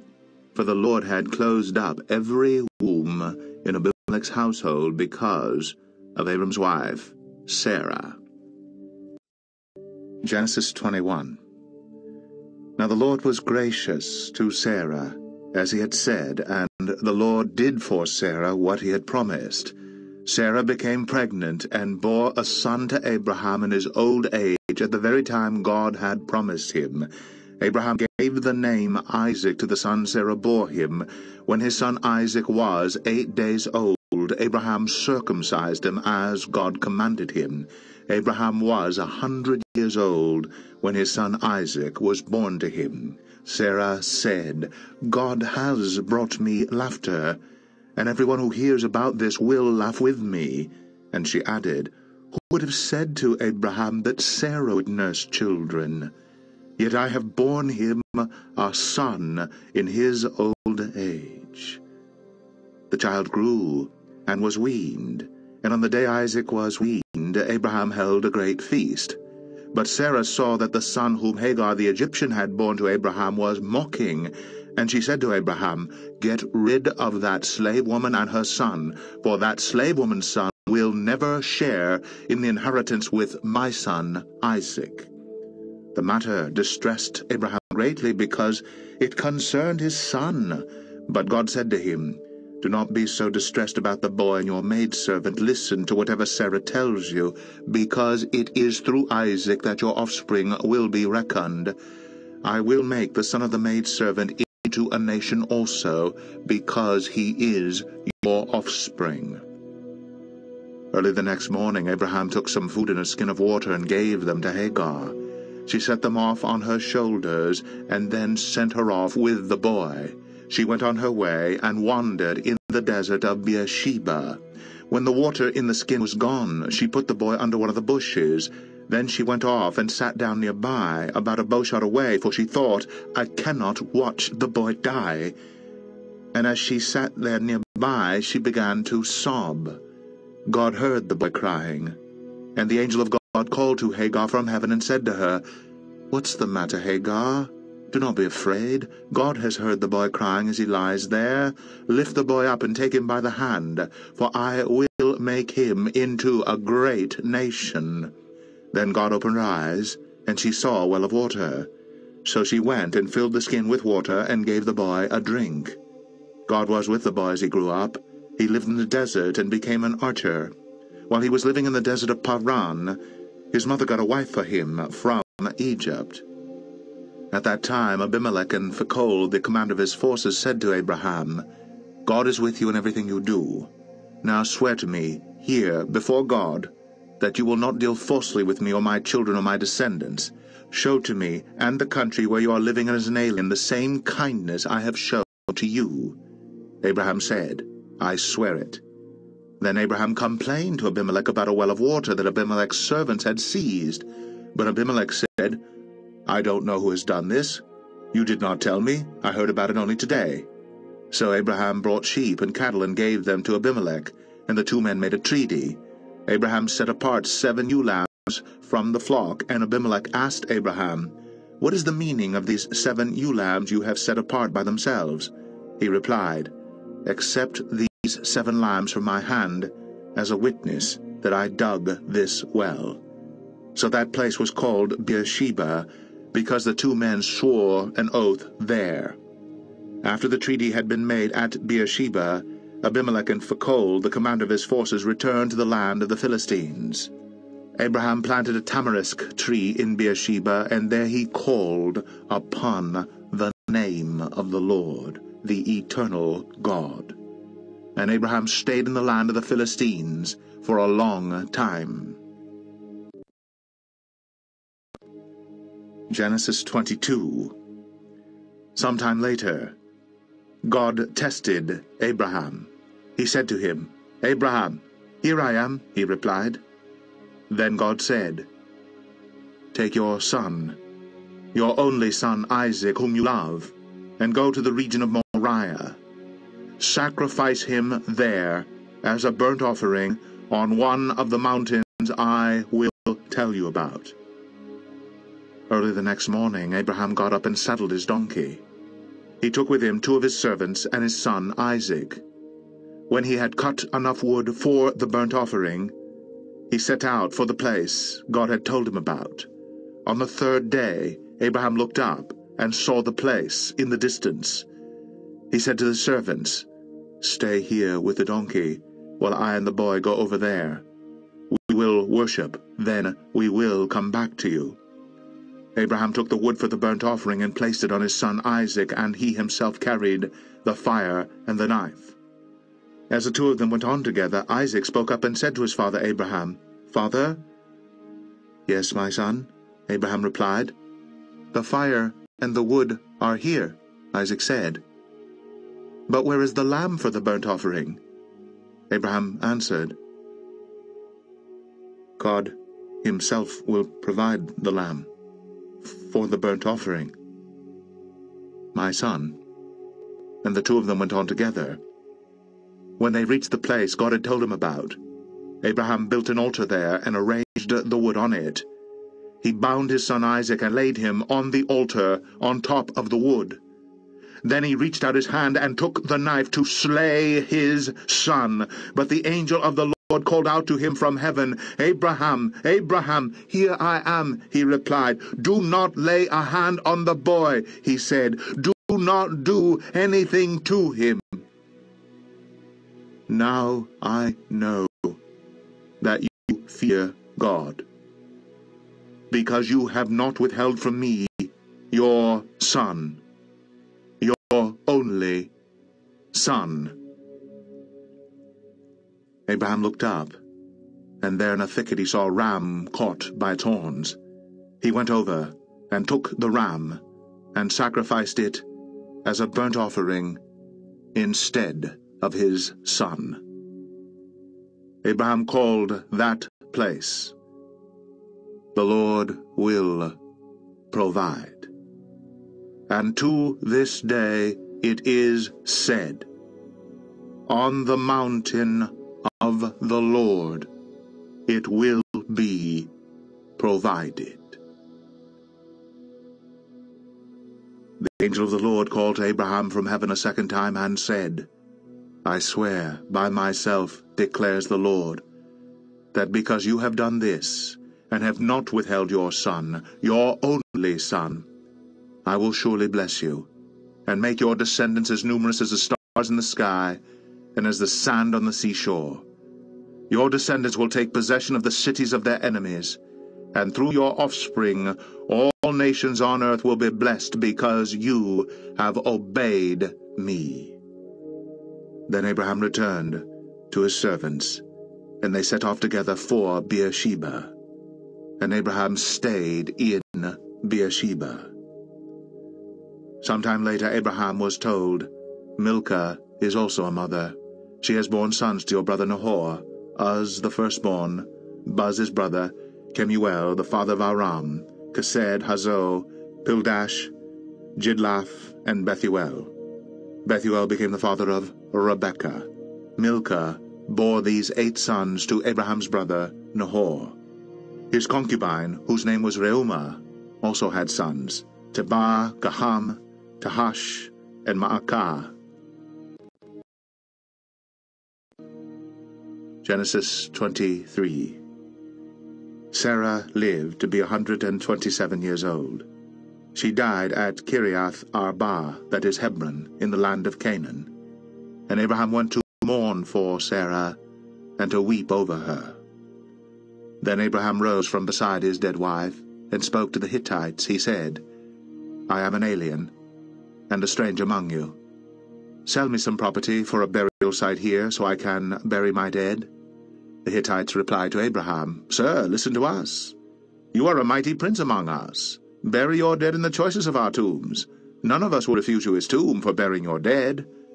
Then Abraham rose and bowed down before the people of the land, the Hittites. He said to them, "If you are willing to let me bury my dead, then listen to me, and intercede with Ephron, son of Zohar, on my behalf, so he will sell me the cave of Machpelah, which belongs to him, and is at the end of his field. Ask him to sell it to me for the full price, as a burial site among you." Ephron the Hittite was sitting among his people, and he replied to Abraham in the hearing of all the Hittites who had come to the gate of his city, "No, my lord," he said, "listen to me. I give you the field. I give you the cave that is in it. I give it to you in the presence of my people. Bury your dead." Again Abraham bowed down before the people of the land, and he said to Ephron in their hearing, "Listen to me if you will. I will pay the price of the field. Accept it from me, so I can bury my dead there." Ephron answered Abraham, "Listen to me, my lord. The land is worth 400 shekels of silver, but what is that between me and you? Bury your dead."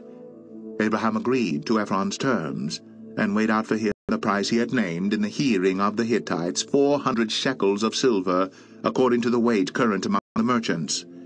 So Ephron's field in Machpelah near Mamre, both the field and the cave in it, and all the trees within the borders of the field, was deeded to Abraham as his property in the presence of all the Hittites who had come to the gate of the city. Afterward Abraham buried his wife Sarah in the cave, in the field of Machpelah near Mamre, which is at Hebron, in the land of Canaan. So the field and the cave in it were deeded to Abraham by the Hittites as a burial site. Genesis 24. Abraham was now old and well advanced in years, and the Lord had blessed him in every way. He said to the chief servant in his household, the one in charge of all that he had, "Put your hand under my thigh.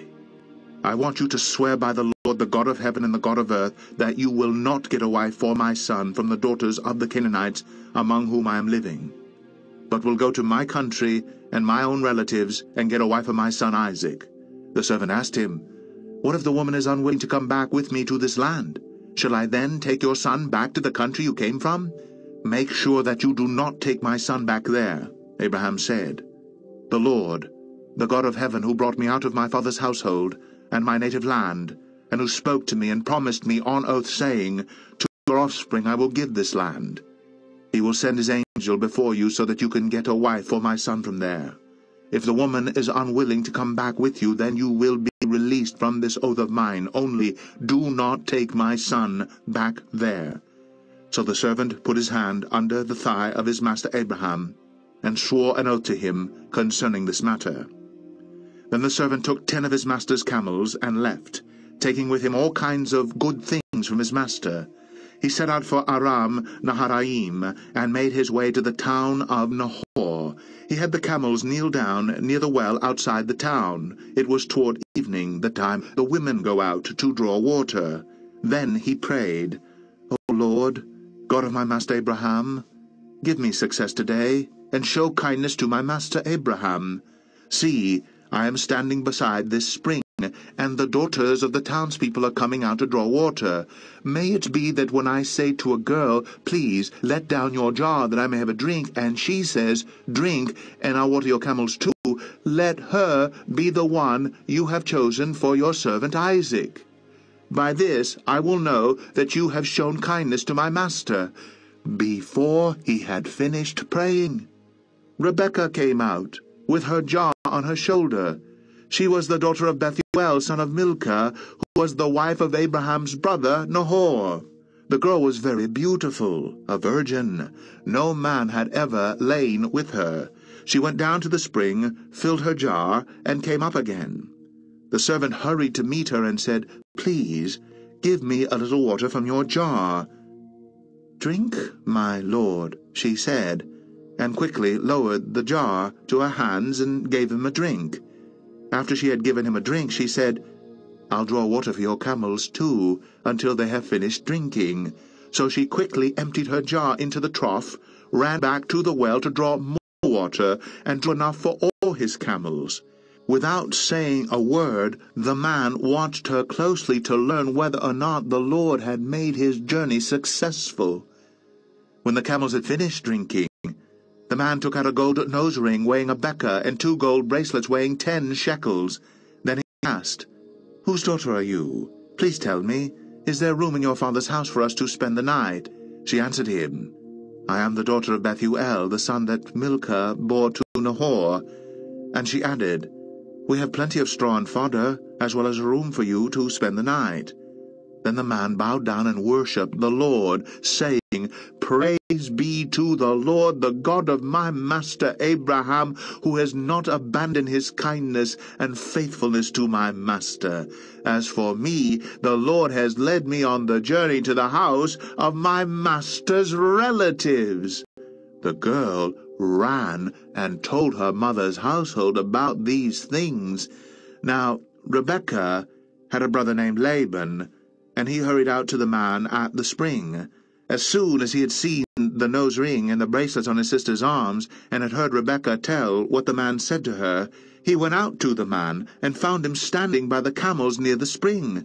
"Come, you who are blessed by the Lord," he said. "Why are you standing here? I have prepared the house and a place for the camels." So the man went to the house, and the camels were unloaded. Straw and fodder were brought for the camels, and water for him and his men to wash their feet. Then food was set before him, but he said, "I will not eat until I have told you what I have to say." "Then tell us," Laban said. So he said, "I am Abraham's servant. The Lord has blessed my master abundantly, and he has become wealthy. He has given him sheep and cattle, silver and gold, men servants and maidservants, and camels and donkeys. My master's wife Sarah has borne him a son in her old age, and he has given him everything he owns.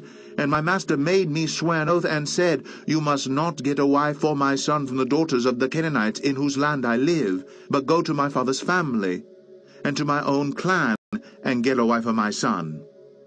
Then I asked my master, 'What if the woman will not come back with me?' He replied, 'The Lord before whom I have walked will send his angel with you, and make your journey a success, so that you can get a wife for my son from my own clan and from my father's family. Then when you go to my clan, you will be released from my oath, even if they refuse to give her to you. You will be released from my oath.' When I came to the spring today, I said, 'O Lord, God of my master Abraham, if you will, please grant success to the journey on which I have come. See, I am standing beside this spring. If a maiden comes out to draw water, and I say to her, "Please, let me drink a little water from your jar," and if she says to me, "Drink, and I'll draw water from your camels too," let her be the one the Lord has chosen for my master's son." Before I finished praying in my heart, Rebekah came out with her jar on her shoulder. She went down to the spring and drew water, and I said to her, "Please, give me a drink." She quickly lowered her jar from her shoulder and said, "Drink, and I'll water your camels too." So I drank, and she watered the camels also. I asked her, "Whose daughter are you?" She said, "The daughter of Bethuel, son of Nahor, whom Milcah bore to him."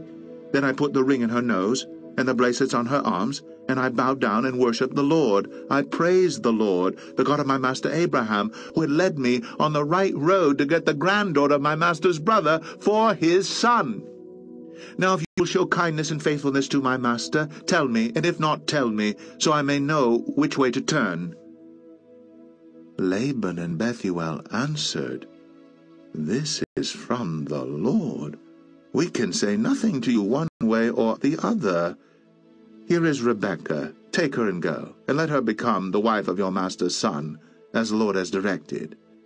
When Abraham's servant heard what they said, he bowed down to the ground before the Lord. Then the servant brought out gold and silver jewelry and articles of clothing and gave them to Rebekah. He also gave costly gifts to her brother and to her mother. Then he and the men who were with him ate and drank and spent the night there. When they got up the next morning, he said, "Send me on my way to my master." But her brother and her mother replied, "Let the girl remain with us 10 days or so, then you may go." But he said to them, "Do not detain me. Now that the Lord has granted success to my journey, send me on my way so I may go to my master." Then they said, "Let's call the girl and ask her about it." So they called Rebekah and asked her, "Will you go with this man?" "I will go," she said. So they sent their sister Rebekah on her way, along with her nurse, and Abraham's servant, and his men. And they blessed Rebekah, and said to her, "Our sister, may you increase to thousands upon thousands. May your offspring possess the gates of their enemies." Then Rebekah and her maids got ready, and mounted their camels, and went back with the man. So the servant took Rebekah and left. Now Isaac had come from Beer Lahai Roi, for he was living in the Negev. He went out to the field one evening to meditate, and as he looked up, he saw camels approaching. Rebekah also looked up and saw Isaac. She got down from her camel and asked the servant, "Who is that man in the field coming to meet us?" "He is my master," the servant answered. So she took her veil and covered herself. Then the servant told Isaac all he had done. Isaac brought her into the tent of his mother Sarah, and he married Rebekah. So she became his wife, and he loved her, and Isaac was comforted after his mother's death.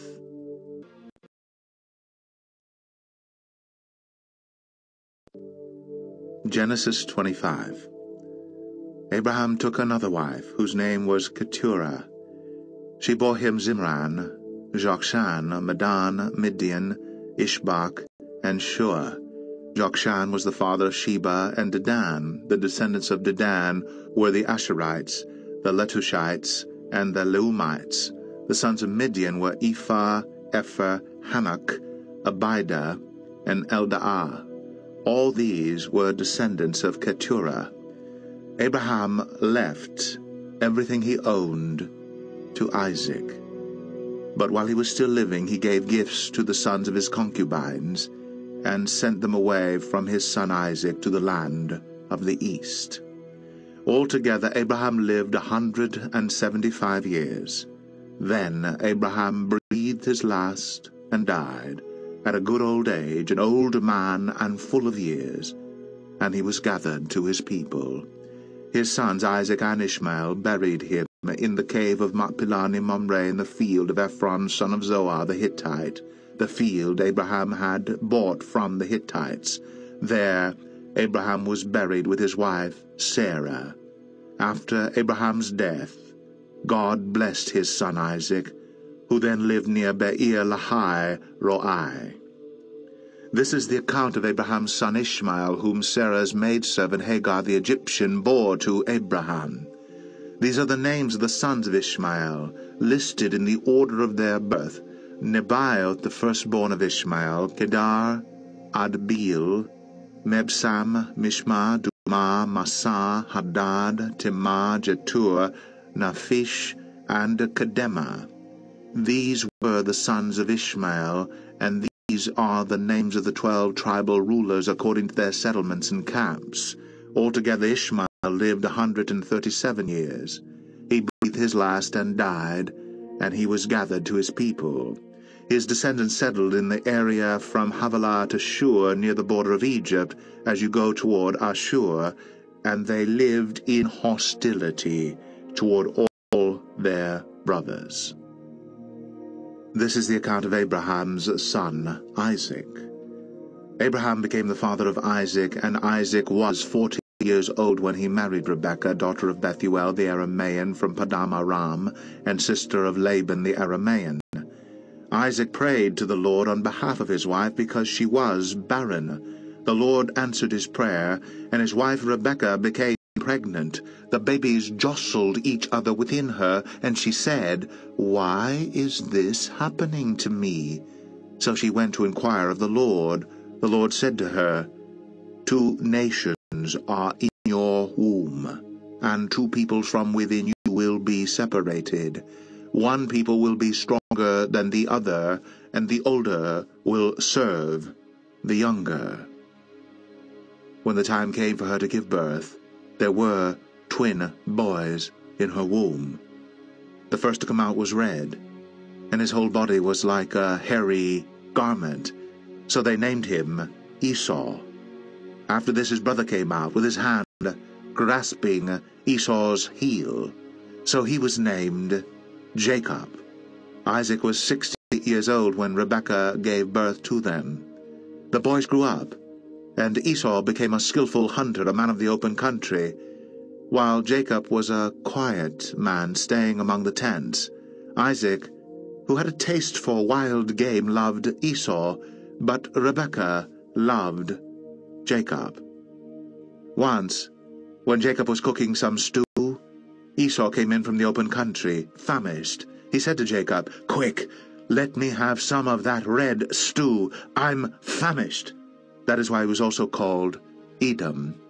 Jacob replied, "First, sell me your birthright." "Look, I am about to die," Esau said. "What good is the birthright to me?" But Jacob said, "Swear to me first." So he swore an oath to him, selling his birthright to Jacob. Then Jacob gave Esau some bread and some lentil stew. He ate and drank, and then got up and left. So Esau despised his birthright. Genesis 26. Now there was a famine in the land, besides the earlier famine of Abraham's time, and Isaac went to Abimelech, king of the Philistines, in Gerar. The Lord appeared to Isaac and said, "Do not go down to Egypt. Live in the land where I tell you to live. Stay in this land for a while, and I will be with you and will bless you. For to you and your descendants I will give all these lands, and will confirm the oath I swore to your father Abraham. I will make your descendants as numerous as the stars in the sky, and will give them all these lands, and through your offspring all nations on earth will be blessed. Because Abraham obeyed me and kept my requirements, my commands, my decrees, and my laws." So Isaac stayed in Gerar. When the men of that place asked him about his wife, he said, "She is my sister," because he was afraid to say, "She is my wife."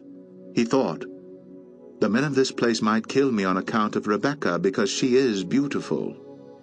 When Isaac had been there a long time, Abimelech, king of the Philistines, looked down from a window and saw Isaac caressing his wife Rebekah.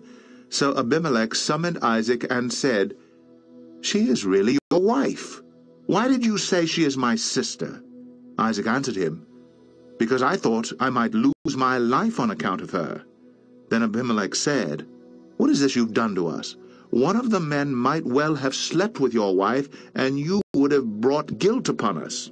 So Abimelech gave orders to all the people, "Anyone who molests this man or his wife shall surely be put to death." Isaac planted crops in that land, and the same year reaped 100-fold, because the Lord blessed him.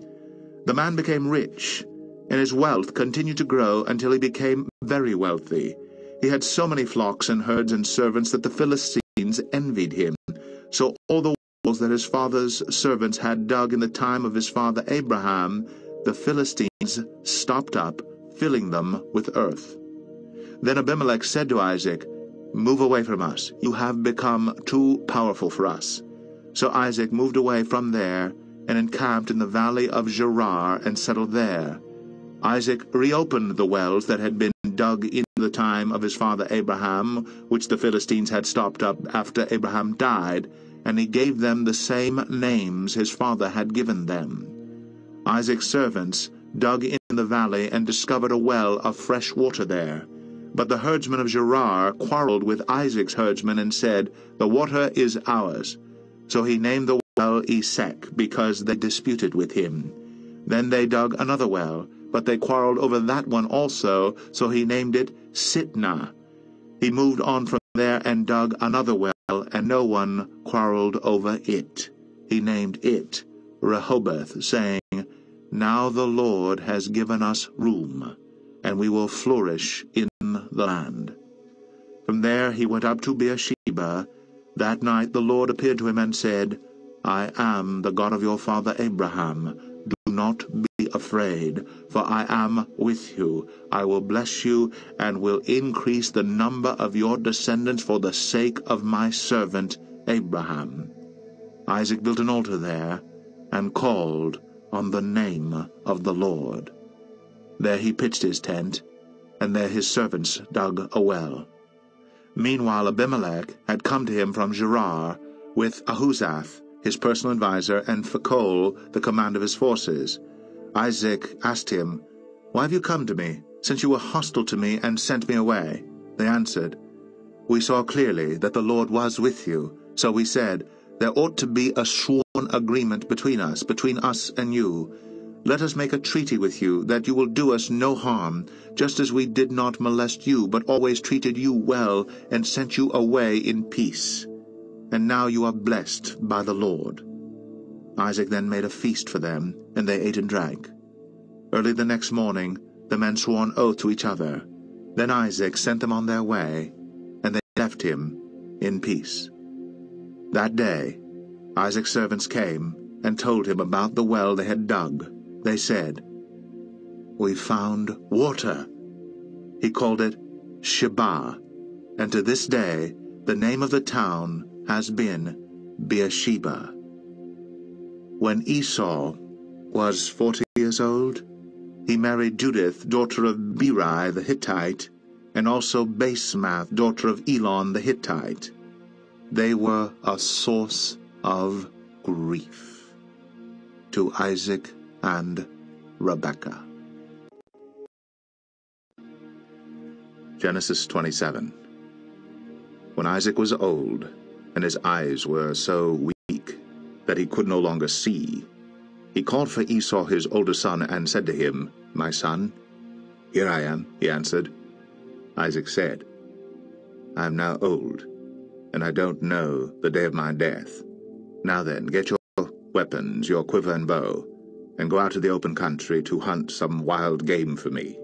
Prepare me the kind of tasty food I like and bring it to me to eat, so that I may give you my blessing before I die." Now Rebekah was listening as Isaac spoke to his son Esau. When Esau left for the open country to hunt game and bring it back, Rebekah said to her son Jacob, "Look, I overheard your father say to your brother Esau, 'Bring me some game and prepare me some tasty food to eat, so that I may give you my blessing in the presence of the Lord before I die. Now, my son, listen carefully and do what I tell you. Go out to the flock and bring me 2 choice young goats, so I can prepare some tasty food for your father just the way he likes it. Then take it to your father to eat, so that he may give you his blessing before he dies." Jacob said to Rebekah his mother, "But my brother Esau is a hairy man, and I'm a man with smooth skin. What if my father touches me? I would appear to be tricking him and would bring down a curse on myself rather than a blessing." His mother said to him, "My son, let the curse fall on me. Just do what I say. Go and get them for me." So he went and got them and brought them to his mother, and she prepared some tasty food just the way his father liked it.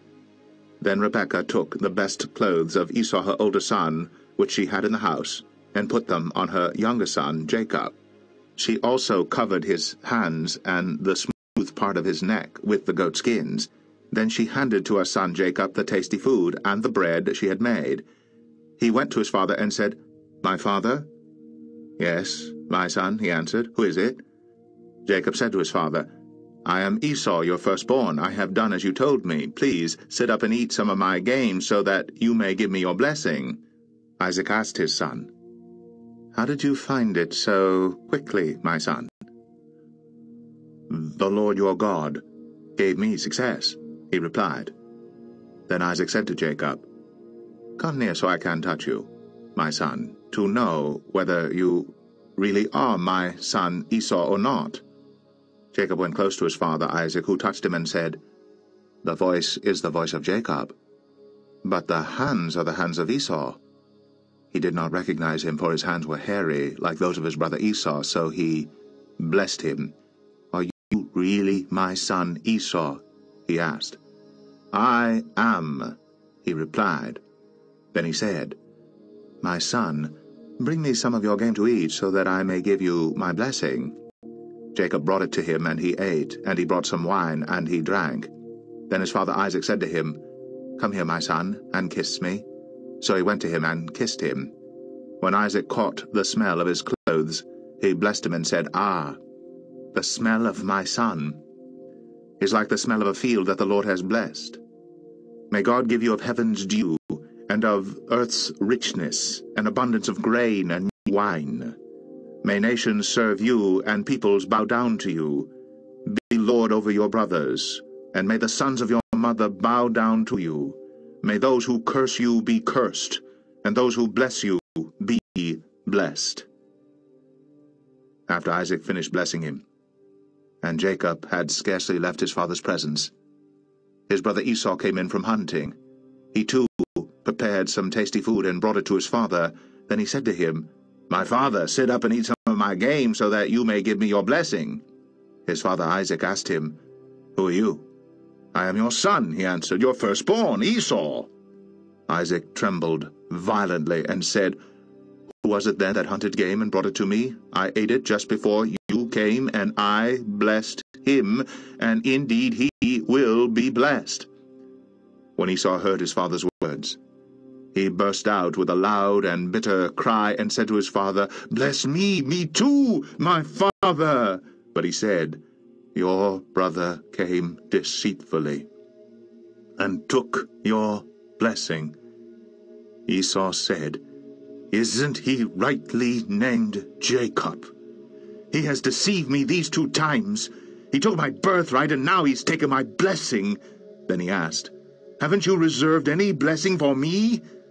Isaac answered Esau, "I have made him lord over you, and have made all his relatives his servants, and I have sustained him with grain and new wine. So, what can I possibly do for you, my son?" Esau said to his father, "Do you have only one blessing, my father? Bless me too, my father." Then Esau wept aloud.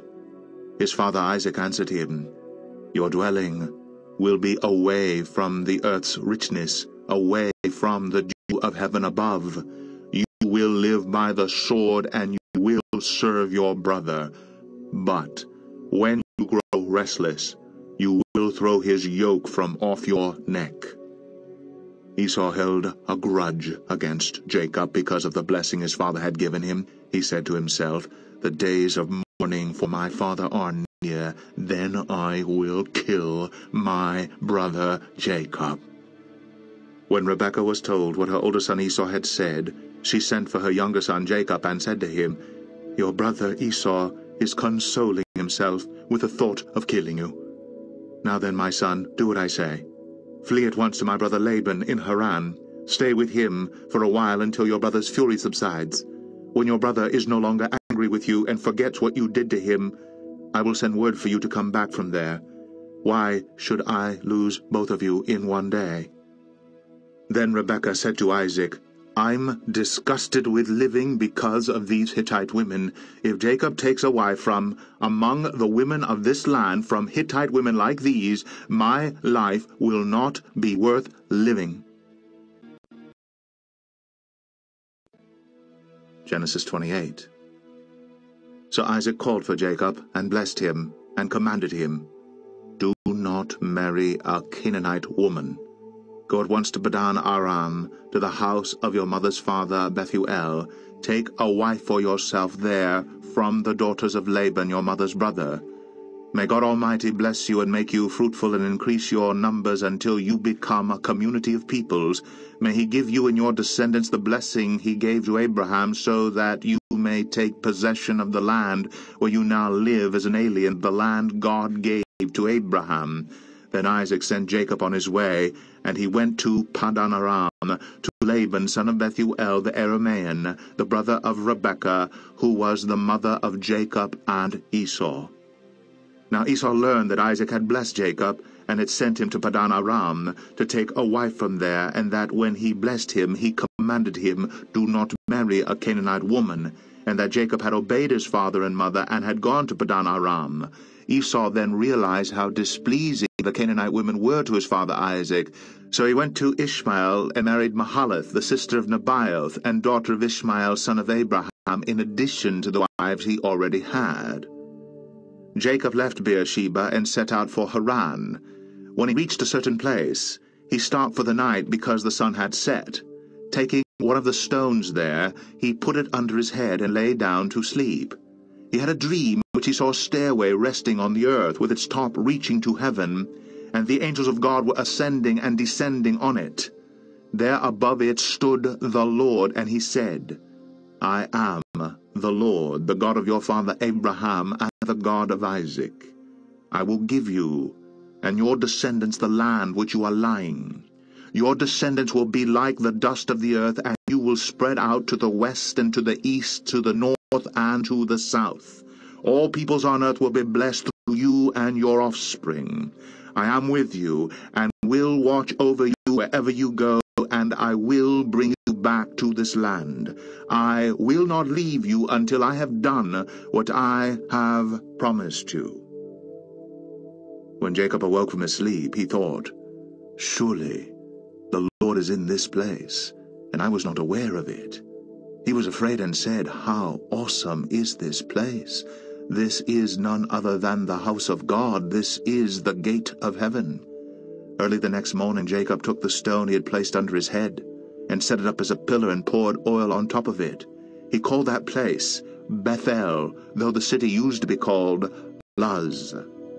Then Jacob made a vow, saying, If God will be with me, and will watch over me on this journey I am taking, and will give me food to eat and clothes to wear, so that I may return safely to my father's house, then the Lord will be my God, and this stone that I have set up as a pillar will be God's house, and of all that you give me, I will give you a tenth.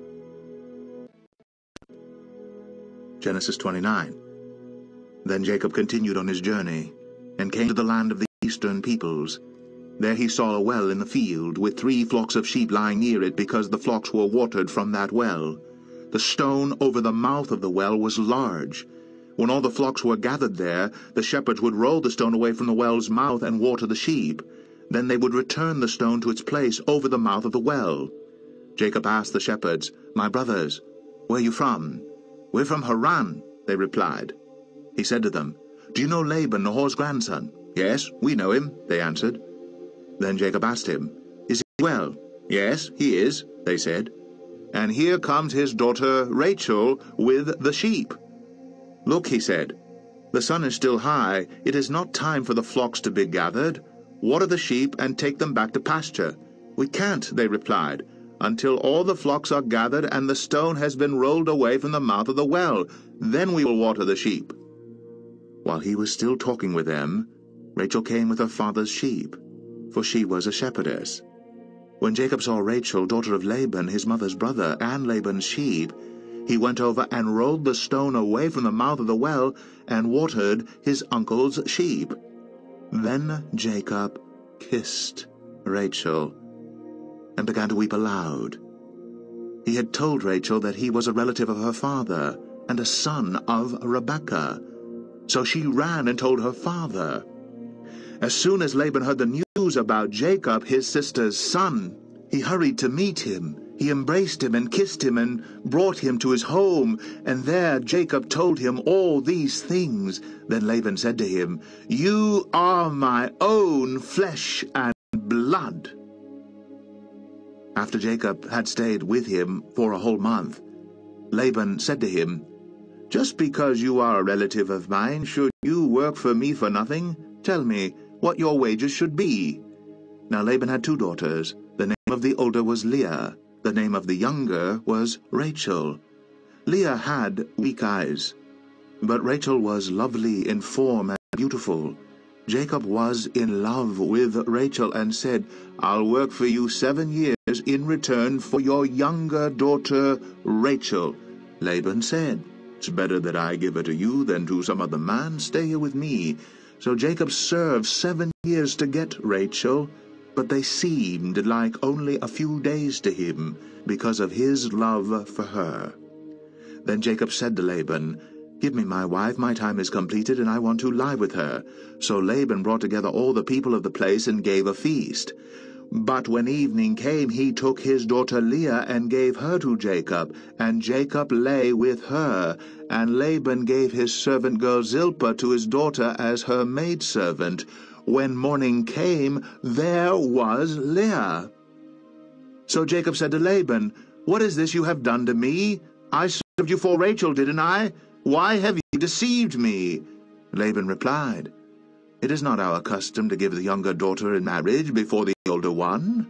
Finish this daughter's bridal week. Then we will give you the younger one also, in return for another 7 years of work." And Jacob did so. He finished the week with Leah. Then Laban gave him his daughter Rachel to be his wife.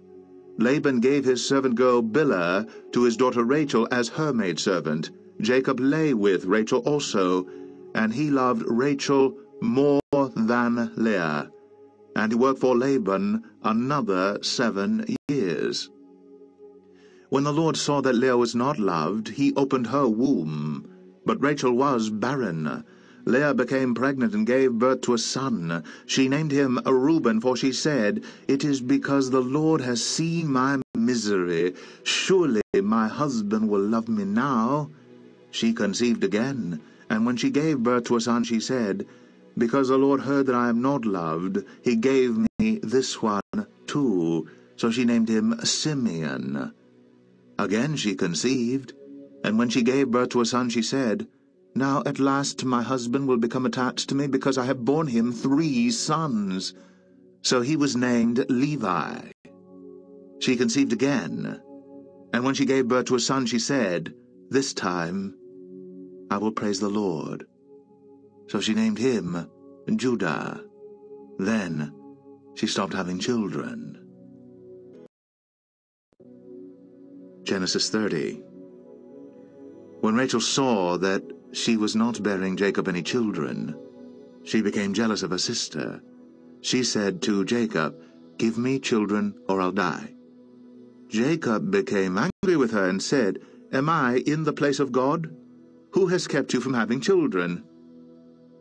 Then she said, "Here is Bilhah, my maidservant. Sleep with her, so that she can bear children for me, and that through her I too can build a family." So she gave him her servant Bilhah as a wife. Jacob slept with her, and she became pregnant and bore him a son.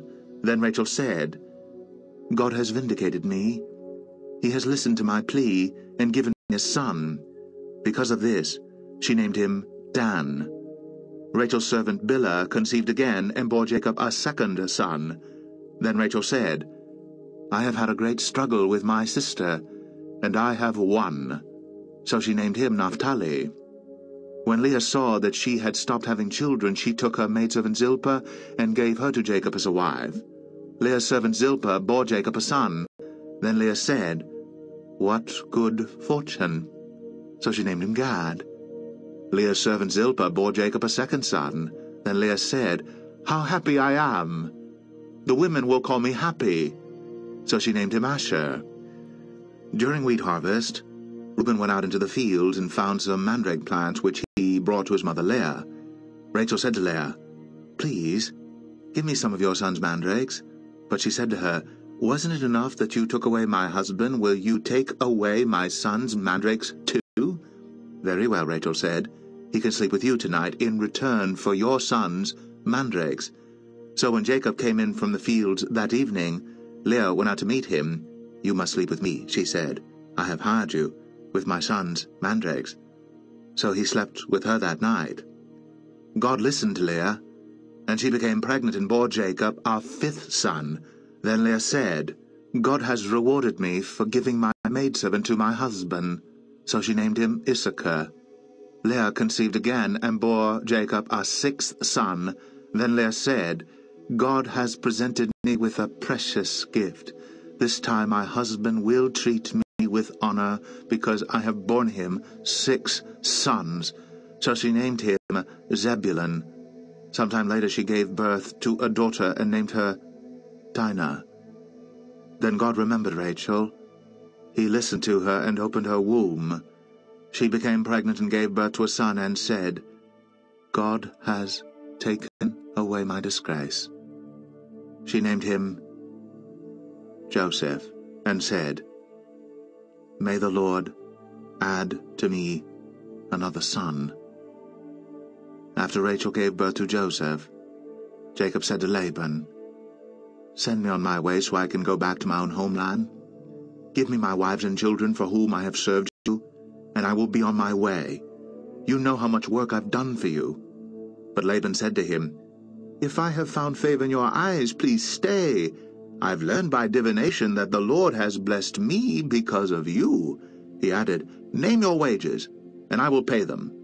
Jacob said to him, You know how hard I have worked for you, and how your livestock have fared under my care. The little you had before I came has increased greatly, and the Lord has blessed you wherever I have been. But now, when may I do something for my own household? What shall I give you? He asked. Don't give me anything, Jacob replied. But if you will do this one thing for me, I will go on tending your flocks and watching over them. Let me go through your flocks today, and remove from them every speckled or spotted sheep, every dark-colored lamb, and every spotted or speckled goat. They will be my wages, and my honesty will testify for me in the future. Whenever you check on the wages you have paid me, any goat in my possession that is not speckled or spotted, or any lamb that is not dark-colored, will be considered stolen. Agreed, said Laban. Let it be as you have said. That same day he removed all the male goats that were streaked or spotted, and all the speckled or spotted female goats, all that had white on them, and all the dark-colored lambs, and he placed them in the care of his sons. Then he put a 3-day journey between himself and Jacob, while Jacob continued to tend the rest of Laban's flocks. Jacob, however, took fresh-cut branches from poplar, almond, and plane trees, and made white strips on them by peeling the bark and exposing the white inner wood of the branches. Then he placed the peeled branches in all the watering troughs, so that they would be directly in front of the flocks when they came to drink. When the flocks were in heat and came to drink, they mated in front of the branches, and they bore young that were streaked or speckled or spotted. Jacob set apart the young of the flock by themselves, but made the rest face the streaked and dark-colored animals that belonged to Laban. Thus he made separate flocks for himself, and did not put them with Laban's animals. Whenever the stronger females were in heat, Jacob would place the branches in the troughs in front of the animals so that they would mate near the branches, but if the animals were weak, he would not place them there. So the weak animals went to Laban, and the strong ones to Jacob.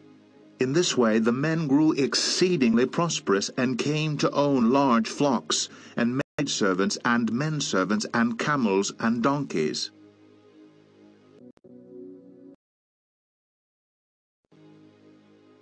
Genesis 31. Jacob heard that Laban's sons were saying, Jacob has taken everything our father owned, and has gained all this wealth from what belonged to our father. And Jacob noticed that Laban's attitude toward him was not what it had been. Then the Lord said to Jacob, Go back to the land of your fathers, and to your relatives, and I will be with you. So Jacob sent word to Rachel and Leah to come out to the fields where his flocks were. He said to them, I see that your father's attitude toward me is not what it was before, but the God of my father has been with me. You know that I've worked for your father with all my strength. Yet your father has cheated me by changing my wages 10 times. However, God has not allowed him to harm me. If he said the speckled ones will be your wages, then all the flocks gave birth to speckled young. And if he said, the streaked ones will be your wages, then all the flocks bore streaked young. So God has taken away your father's livestock, and has given them to me. In breeding season, I once had a dream in which I looked up and saw that the male goats mating with the flock were streaked, speckled, or spotted. The angel of God said to me in the dream, Jacob. I answered, Here I am. And he said, Look up and see that all the male goats mating with the flock are streaked, speckled, or spotted. For I have seen all that Laban has been doing to you. I am the God of Bethel, where you anointed a pillar, and where you made a vow to me. Now leave this land at once and go back to your native land." Then Rachel and Leah replied, "Do we still have any share in the inheritance of our father's estate? Does he not regard us as foreigners? Not only has he sold us, he has used up what has been paid for us. Surely all the wealth that God took away from our father belonged to us and our children. So do whatever God has told you."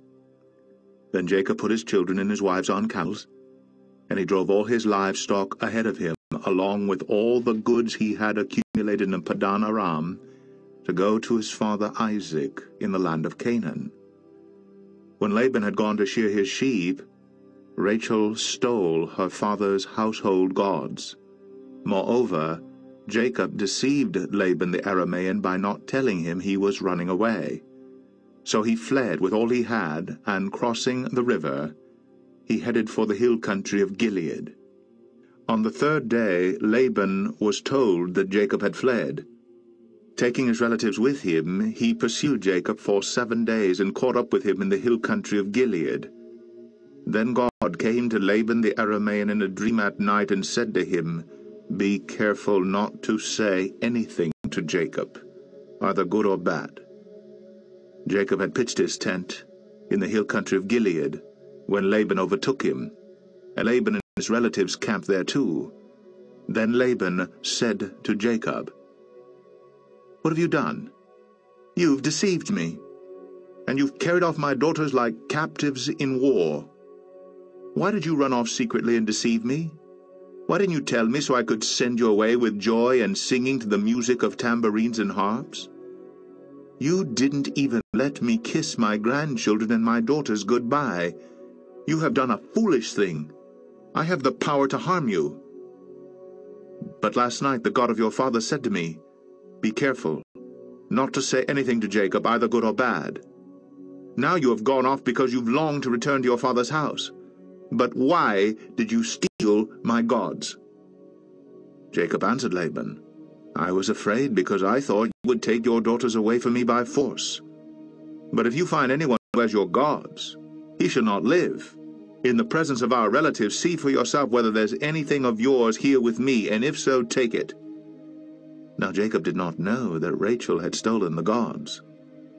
So Laban went into Jacob's tent and into Leah's tent, and into the tent of the 2 maidservants, but he found nothing. After he came out of Leah's tent, he entered Rachel's tent. Now Rachel had taken the household gods, and put them inside her camel's saddle, and was sitting on them. Laban searched through everything in the tent, but found nothing.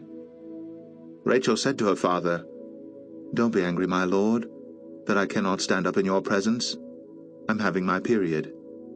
So he searched but could not find the household gods. Jacob was angry and took Laban to task. "What is my crime?" he asked Laban. "What sin have I committed, that you hunt me down?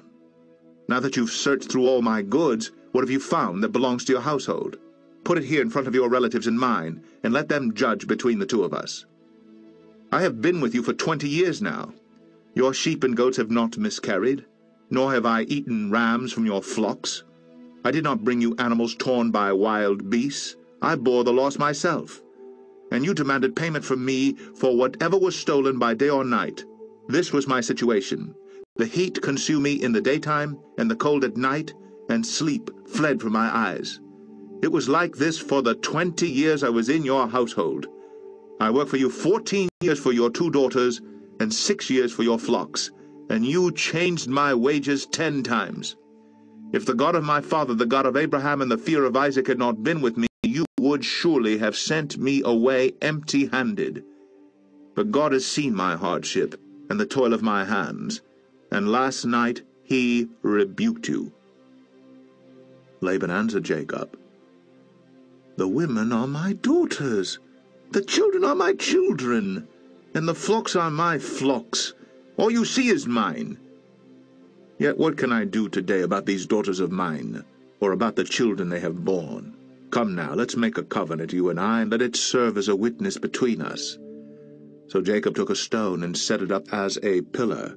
He said to his relatives, "Gather some stones." So they took stones and piled them in a heap, and they ate there by the heap.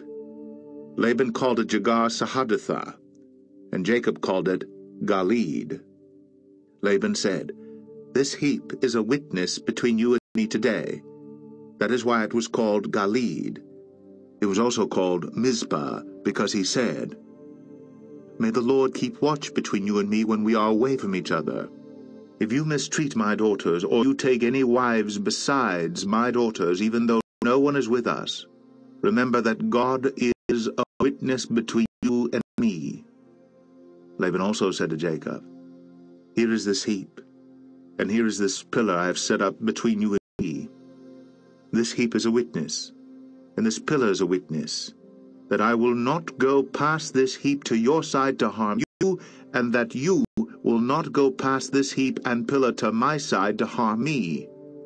May the God of Abraham and the God of Nahor, the God of their father, judge between us." So Jacob took an oath in the name of the fear of his father Isaac. He offered a sacrifice there in the hill country and invited his relatives to a meal. After they had eaten, they spent the night there. Early the next morning, Laban kissed his grandchildren and his daughters and blessed them. Then he left and returned home. Genesis 32. Jacob also went on his way, and the angels of God met him. When Jacob saw them, he said, "This is the camp of God." So he named that place Mahanaim. Jacob sent messengers ahead of him to his brother Esau, in the land of Seir, the country of Edom. He instructed them, "This is what you are to say to my master Esau. Your servant Jacob says, I have been staying with Laban and have remained there till now. I have cattle and donkeys, sheep and goats, menservants and maidservants. Now I am sending this message to my lord that I may find favor in your eyes." When the messengers returned to Jacob, they said, "We went to your brother Esau, and now he is coming to meet you, and 400 men are with him." In great fear and distress, Jacob divided the people who were with him into 2 groups, and the flocks and herds and camels as well. He thought, if Esau comes and attacks one group, the group that is left may escape. Then Jacob prayed, "O God of my father Abraham, God of my father Isaac, O Lord, who said to me, 'Go back to your country and your relatives, and I will make you prosper.' I am unworthy of all the kindness and faithfulness you have shown your servant. I had only my staff when I crossed this Jordan, but now I have become 2 groups. Save me, I pray, from the hand of my brother Esau, for I am afraid he will come and attack me, and also the mothers with their children. But you have said, I will surely make you prosper, and will make your descendants like the sand of the sea, which cannot be counted." He spent the night there, and from what he had with him he selected a gift for his brother Esau: 200 female goats and 20 male goats, 200 ewes and 20 rams, 30 female camels with their young, 40 cows and 10 bulls, and 20 female donkeys and 10 male donkeys. He put them in care of his servants, each herd by itself, and said to his servants, "Go on ahead of me, and keep some space between the herds." He instructed the one in the lead, "When my brother Esau meets you and asks, 'To whom do you belong, and where are you going, and who owns all these animals in front of you?' then you are to say, 'They belong to your servant Jacob. They are a gift sent to my lord Esau, and he is coming behind us.'" He also instructed the second, the third, and all the others who followed the herds, "You are to say the same thing to Esau when you meet him, and be sure to say, 'Your servant Jacob is coming behind us.'" For he thought, "I will pacify him with these gifts I am sending on ahead. Later, when I see him, perhaps he will receive me." So Jacob's gifts went on ahead of him, but he himself spent the night in the camp. That night, Jacob got up and took his 2 wives, his 2 maidservants, and his 11 sons, and crossed the ford of the Jabbok. After he sent them across the stream, he sent over all his possessions. So Jacob was left alone, and a man wrestled with him till daybreak. When the man saw that he could not overpower him, he touched the socket of Jacob's hip, so that his hip was wrenched as he wrestled with the man. Then the man said, "Let me go, for it is daybreak." But Jacob replied, "I will not let you go unless you bless me." The man asked him, "What is your name?" "Jacob," he answered. Then the man said, "Your name will no longer be Jacob, but Israel, because you have struggled with God and with men, and have overcome." Jacob said, "Please tell me your name." But he replied, "Why do you ask my name?" Then he blessed him there. So Jacob called the place Peniel, saying, "It is because I saw God face to face, and yet my life was spared." The sun rose above him as he passed Peniel, and he was limping because of his hip. Therefore to this day the Israelites do not eat the tendon attached to the socket of the hip, because the socket of Jacob's hip was touched near the tendon.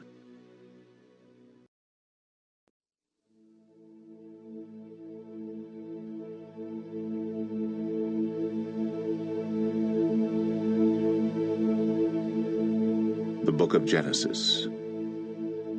Genesis 33. Jacob looked up, and there was Esau, coming with his 400 men.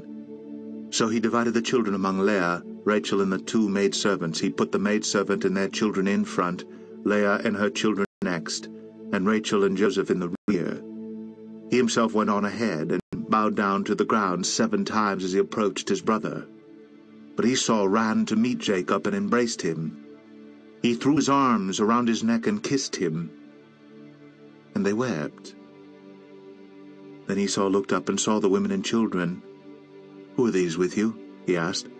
Jacob answered, "They are the children God has graciously given your servant." Then the maidservants and their children approached and bowed down. Next Leah and her children came and bowed down, last of all Joseph and Rachel, and they too bowed down. Esau asked, "What do you mean by all these droves I met?" "To find favor in your eyes, my lord," he said. But Esau said, "I already have plenty, my brother. Keep what you have for yourself." "No, please," said Jacob. "If I have found favor in your eyes, accept this gift from me. For to see your face is like seeing the face of God now that you have received me favorably. Please accept the present that was brought to you. For God has been gracious to me, and I have all I need." And because Jacob insisted, Esau accepted. Then Esau said, "Let us be on our way, I'll accompany you." But Jacob said to him, "My lord knows that the children are tender, and that I must care for the ewes and cows that are nursing their young. If they are driven hard just one day, all the animals will die. So let my lord go on ahead of his servant while I move along slowly at the pace of the droves before me and that of the children, until I come to my lord and Seir." Esau said, "Then let me leave some of my men with you." "But why do that?" Jacob asked. "Just let me find favor in the eyes of my lord." So that day Esau started on his way back to Seir. Jacob, however, went to Succoth, where he built a place for himself and made shelters for his livestock. That is why the place is called Succoth. After Jacob came from Padan Aram, he arrived safely at the city of Shechem in Canaan and camped within sight of the city. For 100 pieces of silver he bought from the sons of Hamor, the father of Shechem, the plot of ground where he pitched his tent. There he set up an altar and called it El Elohe Israel. Genesis 34. Now Dinah, the daughter Leah had borne to Jacob, went out to visit the women of the land. When Shechem, son of Hamor the Hivite, the ruler of the area, saw her, he took her and violated her. His heart was drawn to Dinah, daughter of Jacob, and he loved the girl and spoke tenderly to her. And Shechem said to his father Hamor, "Get me this girl as my wife." When Jacob heard that his daughter Dinah had been defiled, his sons were in the fields with his livestock, so he kept quiet about it until they came home. Then Shechem's father Hamor went out to talk with Jacob. Now Jacob's sons had come in from the fields as soon as they heard what had happened. They were filled with grief and fury, because Shechem had done a disgraceful thing in Israel by lying with Jacob's daughter, a thing that should not be done. But Hamor said to them, "My son Shechem has his heart set on your daughter. Please give her to him as his wife. Intermarry with us, give us your daughters, and take our daughters for yourselves. You can settle among us, the land is open to you, live in it, trade in it, and acquire property in it." Then Shechem said to Dinah's father and brothers, "Let me find favor in your eyes, and I will give you whatever you ask. Make the price for the bride and the gift I am to bring as great as you like, and I'll pay whatever you ask me. Only give me the girl as my wife." Because their sister Dinah had been defiled, Jacob's sons replied deceitfully as they spoke to Shechem and his father Hamor. They said to them, "We can't do such a thing. We can't give our sister to a man who is not circumcised. That would be a disgrace to us. We will give our consent to you on one condition only, that you become like us, by circumcising all your males. Then we will give you our daughters and take your daughters for ourselves. We'll settle among you and become one people with you. But if you will not agree to be circumcised, we'll take our sister and go." Their proposal seemed good to Hamor and his son Shechem. The young man, who was the most honored of all his father's household, lost no time in doing what they said, because he was delighted with Jacob's daughter. So Hamor and his son Shechem went to the gate of their city to speak to their fellow townsmen. "These men are friendly towards us," they said. "Let them live in our land and trade in it. The land has plenty of room for them. We can marry their daughters and they can marry ours. But the men will consent to live with us as one people only on the condition that our males be circumcised as they themselves are. Won't their livestock, their property, and all their other animals become ours? So let us give our consent to them, and they will settle among us." All the men who went out of the city gate agreed with Hamor and his son Shechem, and every male in the city was circumcised. 3 days later, while all of them were still in pain, 2 of Jacob's sons, Simeon and Levi, Dinah's brothers, took their swords and attacked the unsuspecting city, killing every male. They put Hamor and his son Shechem to the sword, and took Dinah from Shechem's house, and left. The sons of Jacob came upon the dead bodies and looted the city where their sister had been defiled. They seized their flocks and herds and donkeys and everything else of theirs in the city and out in the fields. They carried off all their wealth, and all their women and children, taking as plunder everything in the houses. Then Jacob said to Simeon and Levi, "You have brought trouble on me by making me a stench to the Canaanites and Perizzites, the people living in this land. We are few in number, and if they join forces against me and attack me, I and my household will be destroyed." But they replied, "Should he have treated our sister like a prostitute?"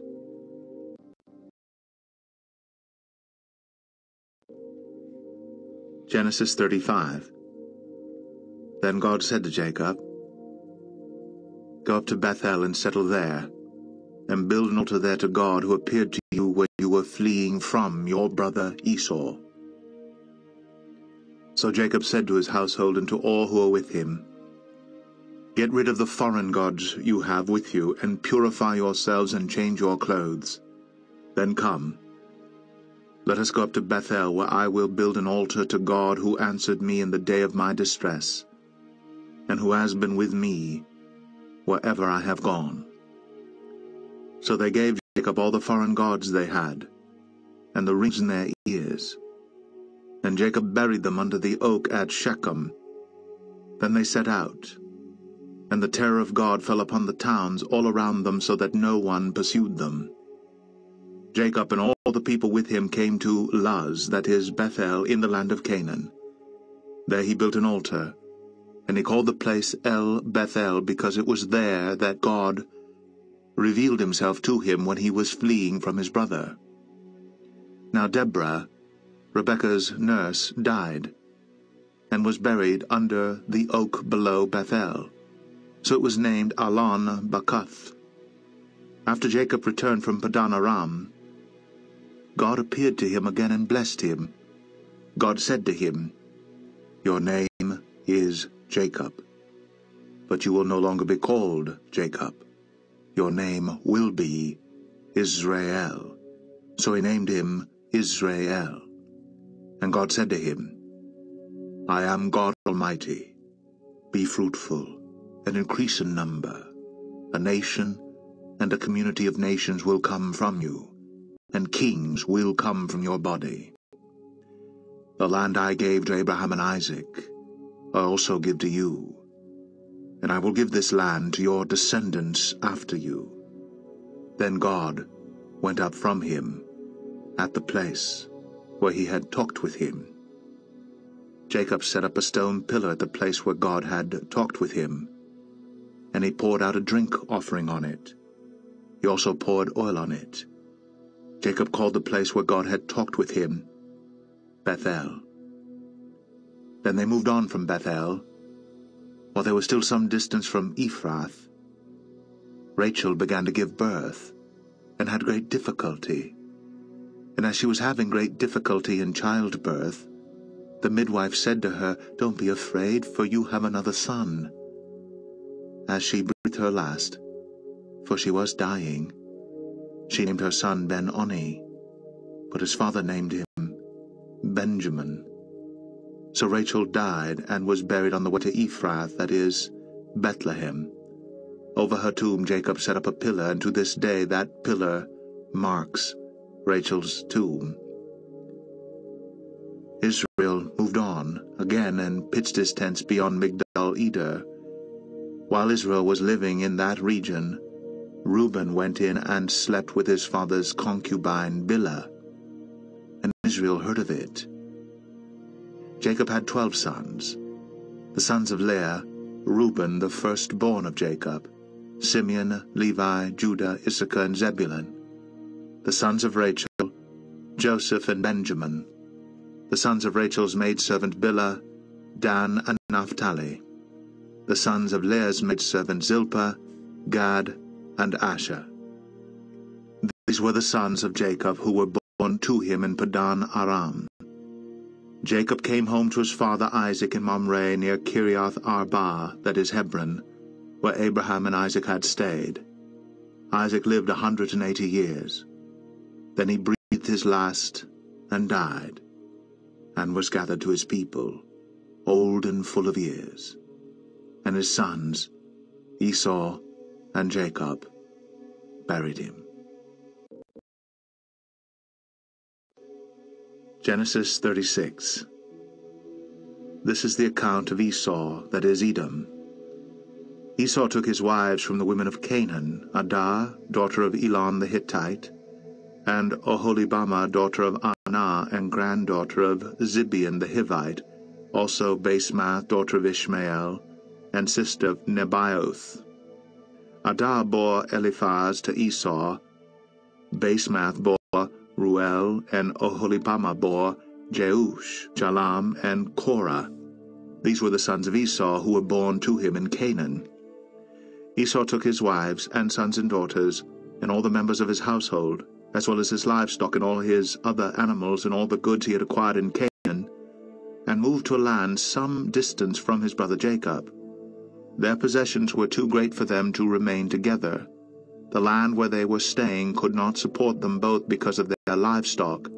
So Esau, that is Edom, settled in the hill country of Seir. This is the account of Esau, the father of the Edomites in the hill country of Seir. These are the names of Esau's sons: Eliphaz, the son of Esau's wife Adah, and Ruel, the son of Esau's wife Basemath. The sons of Eliphaz: Teman, Omar, Zepho, Gatam, and Kenaz. Esau's son Eliphaz also had a concubine named Timnah, who bore him Amalek. These were grandsons of Esau's wife Adah. The sons of Ruel: Nahath, Zerah, Shammah, and Mizah. These were grandsons of Esau's wife Basemath. The sons of Esau's wife Oholibamah, daughter of Anah, and granddaughter of Zibeon, whom she bore to Esau: Jehush, Jalam, and Korah. These were the chiefs among Esau's descendants. The sons of Eliphaz, the firstborn of Esau, chiefs: Teman, Omar, Zepho, Kenaz, Korah, Gatam, and Amalek. These were the chiefs descended from Eliphaz in Edom. They were grandsons of Adah. The sons of Esau's son Ruel, chiefs: Nahah, Zerah, Shammah, and Mizah. These were the chiefs descended from Ruel in Edom. They were grandsons of Esau's wife Basemath. The sons of Esau's wife Oholibamah, chiefs: Jeush, Jalam, and Korah. These were the chiefs descended from Esau's wife Oholibamah, daughter of Anah. These were the sons of Esau, that is Edom, and these were their chiefs. These were the sons of Seir the Horite, who were living in the region: Lotan, Shobal, Zibeon, Anah, Dishan, Ezer, and Dishan. These sons of Seir in Edom were Horite chiefs. The sons of Lotan: Hori and Homam. Timnah was Lotan's sister. The sons of Shobal: Alvan, Manahath, Ebal, Shepho, and Onam. The sons of Zibeon: Aiah and Anah. This is the Anah who discovered the hot springs in the desert while he was grazing the donkeys of his father Zibeon. The children of Anah: Dishan and Oholibamah, daughter of Anah. The sons of Dishan: Hemdan, Eshban, Ithran, and Keran. The sons of Ezer: Bilan, Zaavan, and Akan. The sons of Dishan: Uz and Aran. These were the Horite chiefs: Lotan, Shobal, Zibeon, Anah, Dishan, Ezer, and Dishan. These were the Horite chiefs according to their divisions in the land of Seir. These were the kings who reigned in Edom before any Israelite king reigned. Bela, son of Beor, became king of Edom. His city was named Dinhabah. When Bela died, Jobab, son of Zerah from Bozrah, succeeded him as king. When Jobab died, Husham from the land of the Timonites succeeded him as king. When Husham died, Hadad, son of Bedad, who defeated Midian in the country of Moab, succeeded him as king. His city was named Avith. When Hadad died, Samlah from Masrekah succeeded him as king. When Samlah died, Shaul from Rehoboth on the river succeeded him as king. When Shaul died, Baal-Hanan, son of Akbor, succeeded him as king.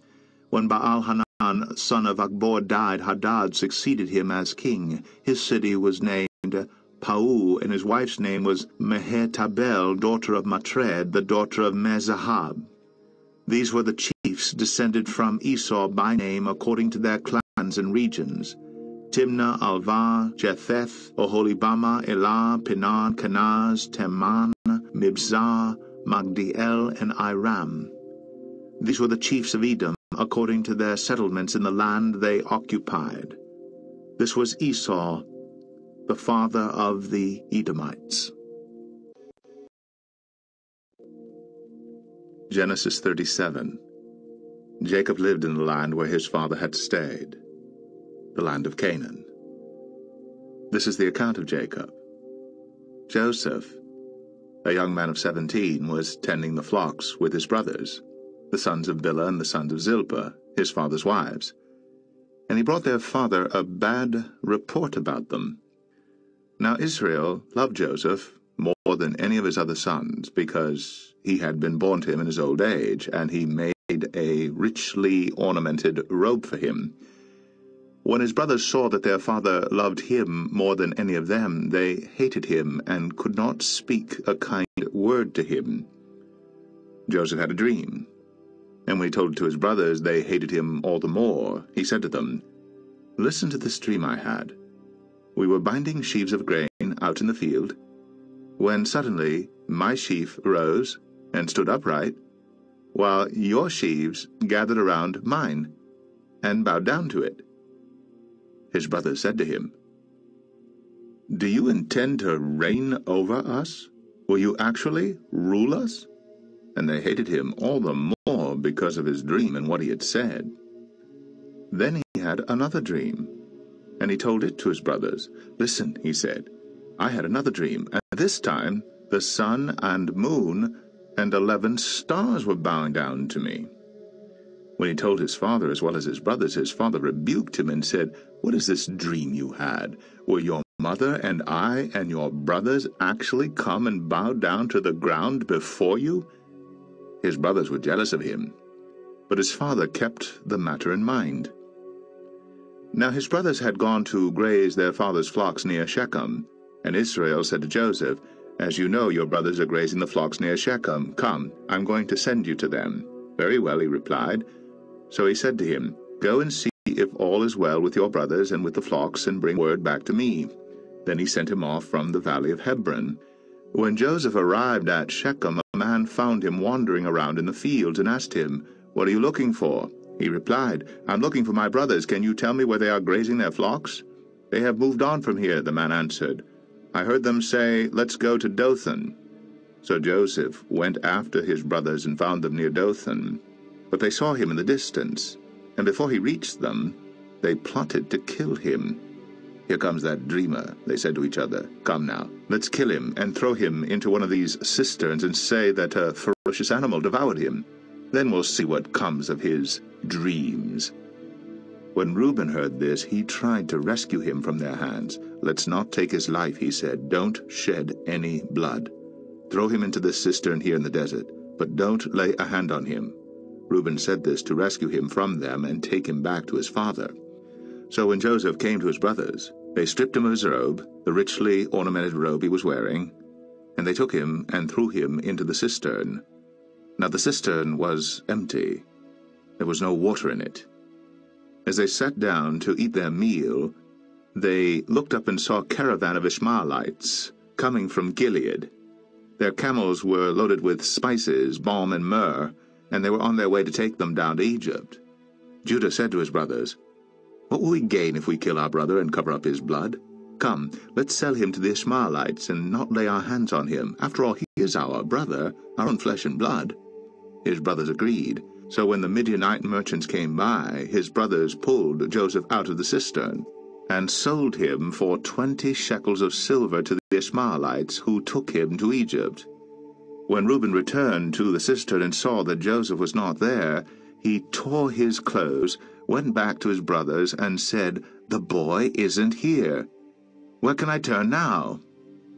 Then they got Joseph's robe, slaughtered a goat, and dipped the robe in the blood. They took the ornamented robe back to their father and said, "We found this. Examine it to see whether it is your son's robe." He recognized it and said, "It is my son's robe. Some ferocious animal has devoured him. Joseph has surely been torn to pieces." Then Jacob tore his clothes, put on sackcloth, and mourned for his son many days. All his sons and daughters came to comfort him, but he refused to be comforted. "No," he said, "in mourning will I go down to the grave to my son." So his father wept for him. Meanwhile the Midianites sold Joseph in Egypt to Potiphar, one of Pharaoh's officials, the captain of the guard. Genesis 38.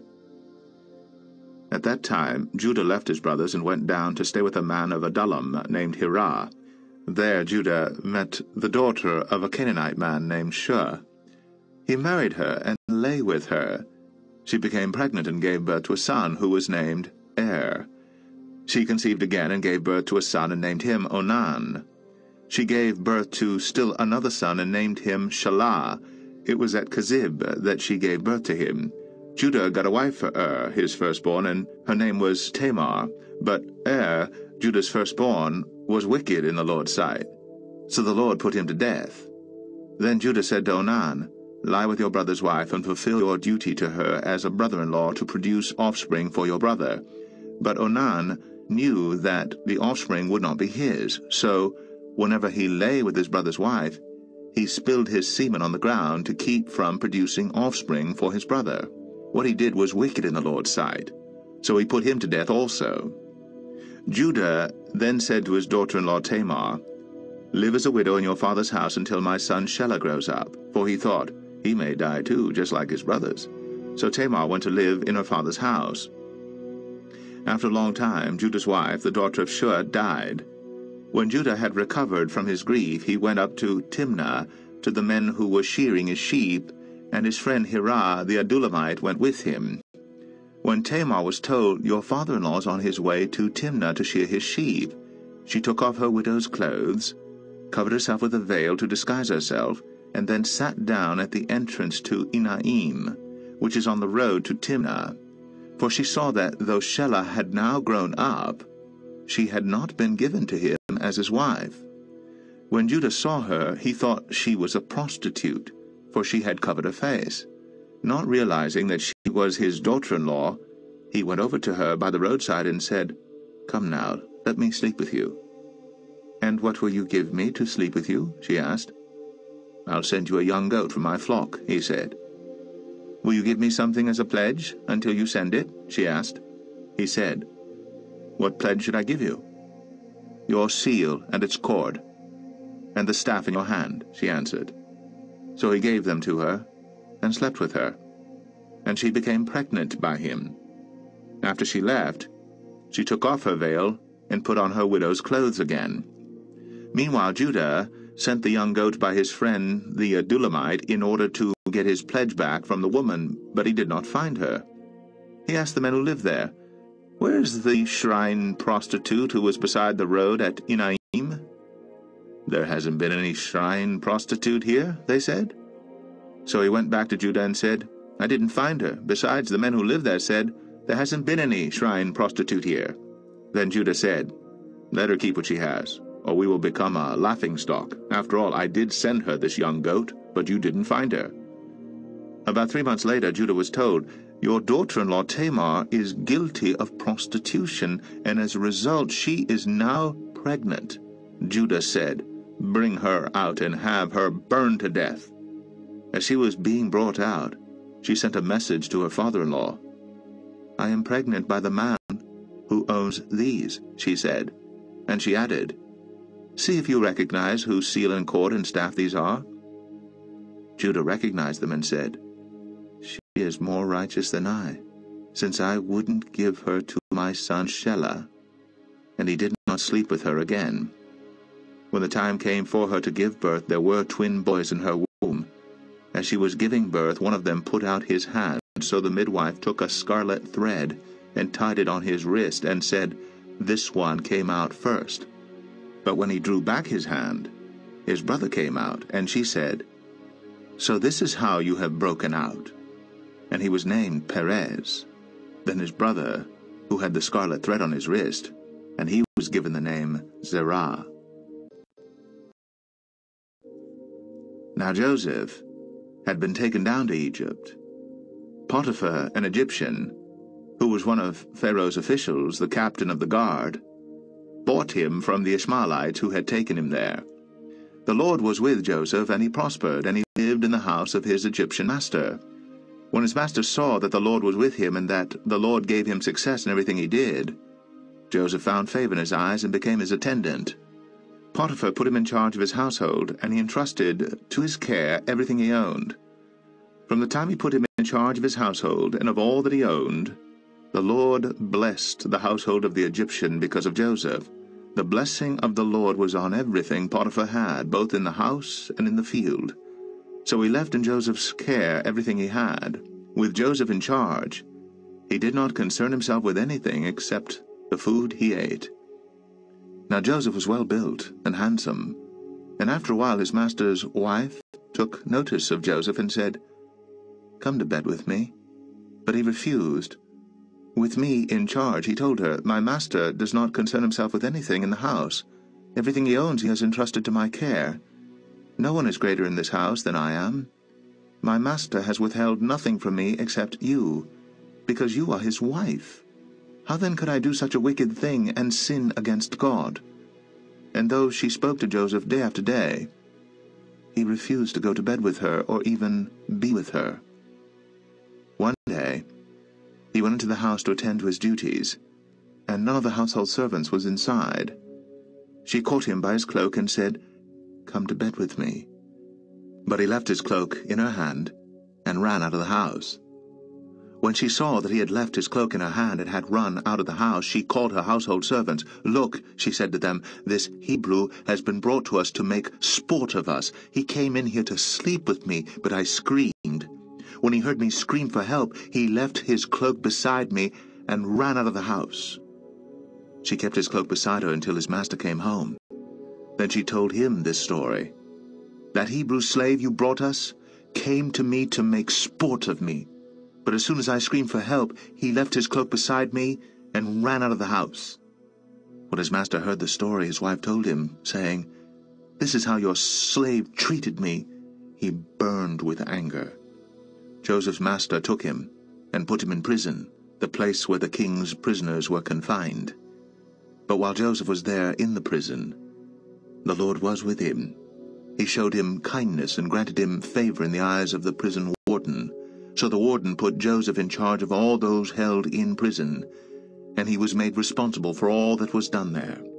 The warden paid no attention to anything under Joseph's care, because the Lord was with Joseph and gave him success in whatever he did. Genesis 40. Sometime later, the cupbearer and the baker of the king of Egypt offended their master, the king of Egypt. Pharaoh was angry with his two officials, the chief cupbearer and the chief baker, and put them in custody in the house of the captain of the guard, in the same prison where Joseph was confined. The captain of the guard assigned them to Joseph, and he attended them. After they had been in custody for some time, each of the two men, the cupbearer and the baker of the king of Egypt, who were being held in prison, had a dream the same night, and each dream had a meaning of its own. When Joseph came to them the next morning, he saw that they were dejected.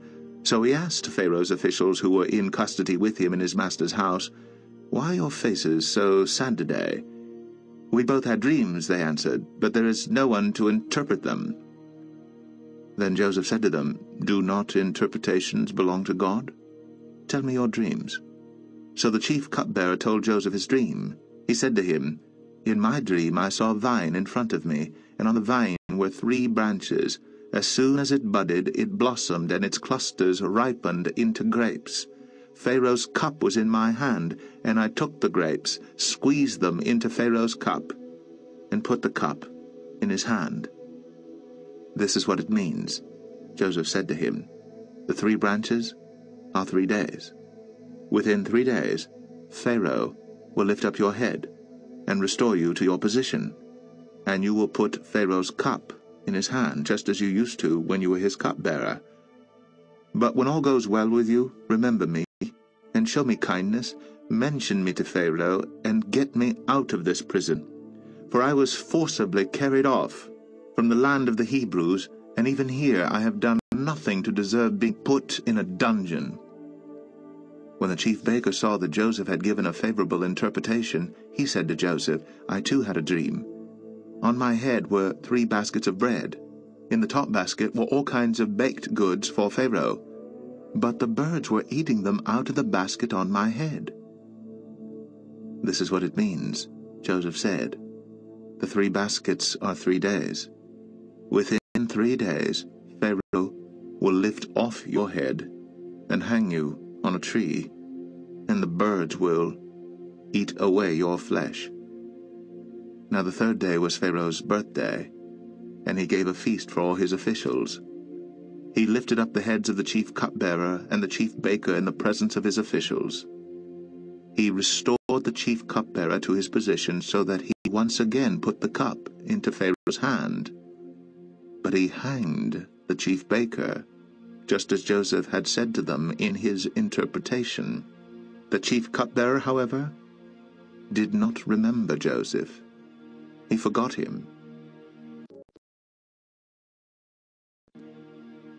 Genesis 41. When 2 full years had passed, Pharaoh had a dream. He was standing by the Nile, when out of the river there came up 7 cows, sleek and fat, and they grazed among the reeds. After them 7 other cows, ugly and gaunt, came up out of the Nile and stood beside those on the river bank. And the cows that were ugly and gaunt ate up the 7 sleek, fat cows. Then Pharaoh woke up. He fell asleep again, and had a second dream. 7 heads of grain, healthy and good, were growing on a single stalk.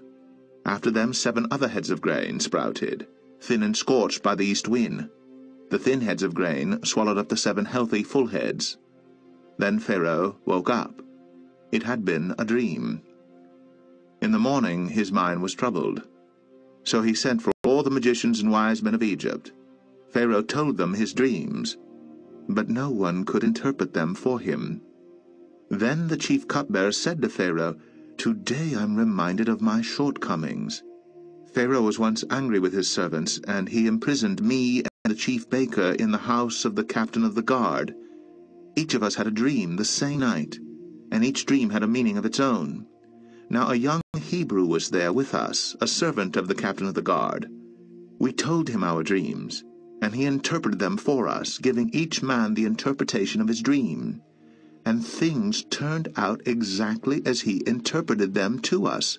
I was restored to my position, and the other man was hanged." So Pharaoh sent for Joseph, and he was quickly brought from the dungeon. When he had shaved and changed his clothes, he came before Pharaoh. Pharaoh said to Joseph, "I had a dream, and no one can interpret it. But I have heard it said of you that when you hear a dream, you can interpret it." "I cannot do it," Joseph replied to Pharaoh, "but God will give Pharaoh the answer he desires." Then Pharaoh said to Joseph, "In my dream I was standing on the bank of the Nile, when out of the river there came up 7 cows, fat and sleek, and they grazed among the reeds. After them 7 other cows came up, scrawny and very ugly and lean. I had never seen such ugly cows in all the land of Egypt. The lean, ugly cows ate up the 7 fat cows that came up first. But even after they ate them, no one could tell that they had done so. They looked just as ugly as before. Then I woke up. In my dreams I also saw 7 heads of grain, full and good, growing on a single stalk. After them 7 other heads sprouted, withered and thin and scorched by the east wind. The thin heads of grain swallowed up the 7 good heads. I told this to the magicians, but none could explain it to me." Then Joseph said to Pharaoh, "The dreams of Pharaoh are one and the same. God has revealed to Pharaoh what he's about to do. The 7 good cows are 7 years, and the 7 good heads of grain are 7 years.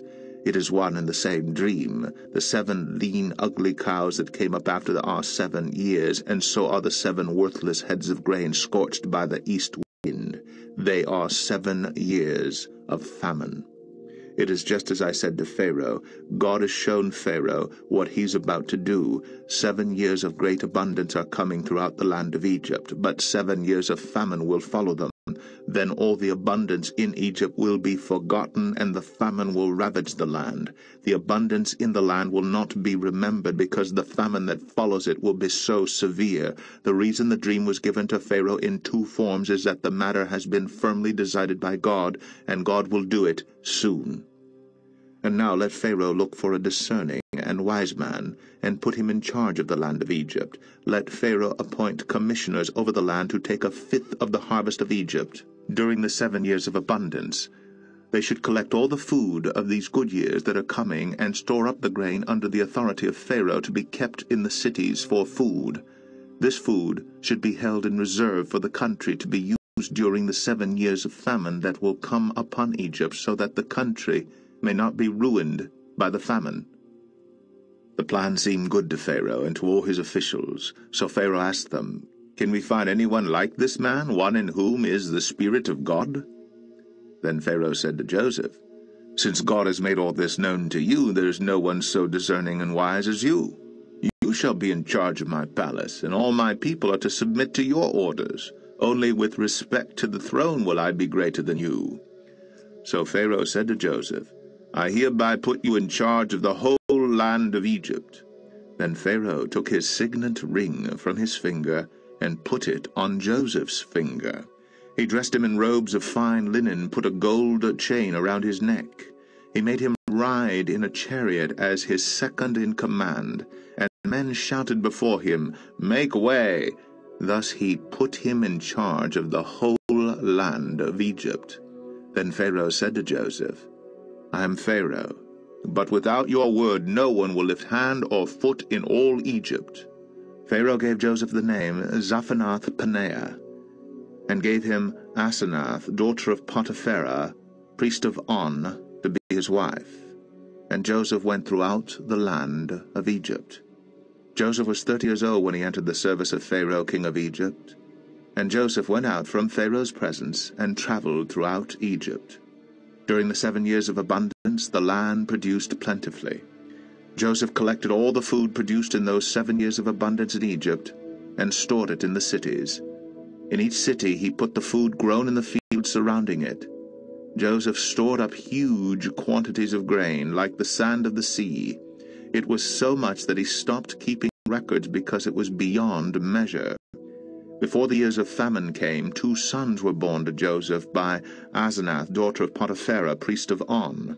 Joseph named his firstborn Manasseh, and said, "It is because God has made him forget all my trouble and all my father's household." The second son he named Ephraim, and said, "It is because God has made me fruitful in the land of my suffering." The 7 years of abundance in Egypt came to an end, and the 7 years of famine began. Just as Joseph had said, there was famine in all the other lands, but in the whole land of Egypt there was food. When all Egypt began to feel the famine, the people cried to Pharaoh for food. Then Pharaoh told all the Egyptians, "Go to Joseph and do what he tells you." When the famine had spread over the whole country, Joseph opened the storehouses and sold grain to the Egyptians, for the famine was severe throughout Egypt. And all the countries came to Egypt to buy grain from Joseph, because the famine was severe in all the world. Genesis 42. When Jacob learned that there was grain in Egypt, he said to his sons, "Why do you just keep looking at each other?" He continued, "I have heard that there is grain in Egypt. Go down there and buy some for us, so that we may live and not die." Then 10 of Joseph's brothers went down to buy grain from Egypt. But Jacob did not send Benjamin, Joseph's brother, with the others, because he was afraid that harm might come to him. So Israel's sons were among those who went to buy grain, for the famine was in the land of Canaan also. Now Joseph was governor of the land, the one who sold grain to all its people. So when Joseph's brothers arrived, they bowed down to him with their faces to the ground. As soon as Joseph saw his brothers, he recognized them, but he pretended to be a stranger and spoke harshly to them. "Where do you come from?" he asked. "From the land of Canaan," they replied, "to buy food." Although Joseph recognized his brothers, they did not recognize him. Then he remembered his dreams about them and said to them, "You are spies. You have come to see where our land is unprotected." "No, my lord," they answered, "your servants have come to buy food. We are all the sons of one man. Your servants are honest men. "Not spies? No," he said to them. "You have come to see where our land is unprotected." But they replied, "Your servants were 12 brothers, the sons of one man who lives in the land of Canaan. The youngest is now with our father, and one is no more." Joseph said to them, "It is just as I told you. You are spies, and this is how you will be tested. As surely as Pharaoh lives, you will not leave this place unless your youngest brother comes here. Send one of your number to get your brother. The rest of you will be kept in prison, so that your words may be tested to see if you are telling the truth. If you are not, then as surely as Pharaoh lives, you are spies." And he put them all in custody for 3 days. On the 3rd day, Joseph said to them, "Do this, and you will live, for I fear God. If you are honest men, let one of your brothers stay here in prison, while the rest of you go and take grain back for your starving household. But you must bring your youngest brother to me, so that your words may be verified, and that you may not die." This they proceeded to do. They said to one another, "Surely we are being punished because of our brother. We saw how distressed he was when he pleaded with us for his life, but we would not listen. That's why this distress has come upon us." Reuben replied, "Didn't I tell you not to sin against the boy? But you wouldn't listen. Now we must give an accounting for his blood." They did not realize that Joseph could understand them, since he was using an interpreter. He turned away from them and began to weep, but then turned back and spoke to them again. He had Simeon taken from them and bound before their eyes. Joseph gave orders to fill their bags with grain, to put each man's silver back in his sack, and to give them provisions for their journey. After this was done for them, they loaded their grain on their donkeys and left. At the place where they stopped for the night, one of them opened his sack to get feed for his donkey, and he saw his silver in the mouth of his sack. "My silver has been returned," he said to his brothers. "Here it is in my sack." Their hearts sank, and they turned to each other trembling and said, "What is this that God has done to us?" When they came to their father Jacob in the land of Canaan, they told him all that had happened to them. They said, "The man who is lord over the land spoke harshly to us and treated us as though we were spying on the land. But we said to him, 'We are honest men, we are not spies. We were 12 brothers, sons of one father. One is no more, and the youngest is now with our father in Canaan.' Then the man who is lord over the land said to us, 'This is how I will know whether you are honest men. Leave one of your brothers here with me, and take food for your starving households, and go. But bring your youngest brother to me, so I will know that you are not spies, but honest men. Then I will give your brother back to you, and you can trade in the land.' As they were emptying their sacks, there in each man's sack was his pouch of silver. When they and their father saw the money pouches, they were frightened. Their father Jacob said to them, 'You have deprived me of my children. Joseph is no more, and Simeon is no more, and now you want to take Benjamin? Everything is against me.' Then Reuben said to his father, 'You may put both of my sons to death if I do not bring him back to you. Entrust him to my care, and I will bring him back.' But Jacob said, 'My son will not go down there with you. His brother is dead, and he is the only one left. If harm comes to him on the journey you are taking, you will bring my gray head down to the grave in sorrow.'" Genesis 43. Now the famine was still severe in the land. So when they had eaten all the grain they had brought from Egypt, their father said to them, "Go back and buy us a little more food." But Judah said to him, "The man warned us solemnly, 'You will not see my face again unless your brother is with you. If you will send our brother along with us, we will go down and buy food for you. But if you will not send him, we will not go down, because the man said to us, "You will not see my face again unless your brother is with you."' Israel asked, 'Why did you bring this trouble on me by telling the man you had another brother?'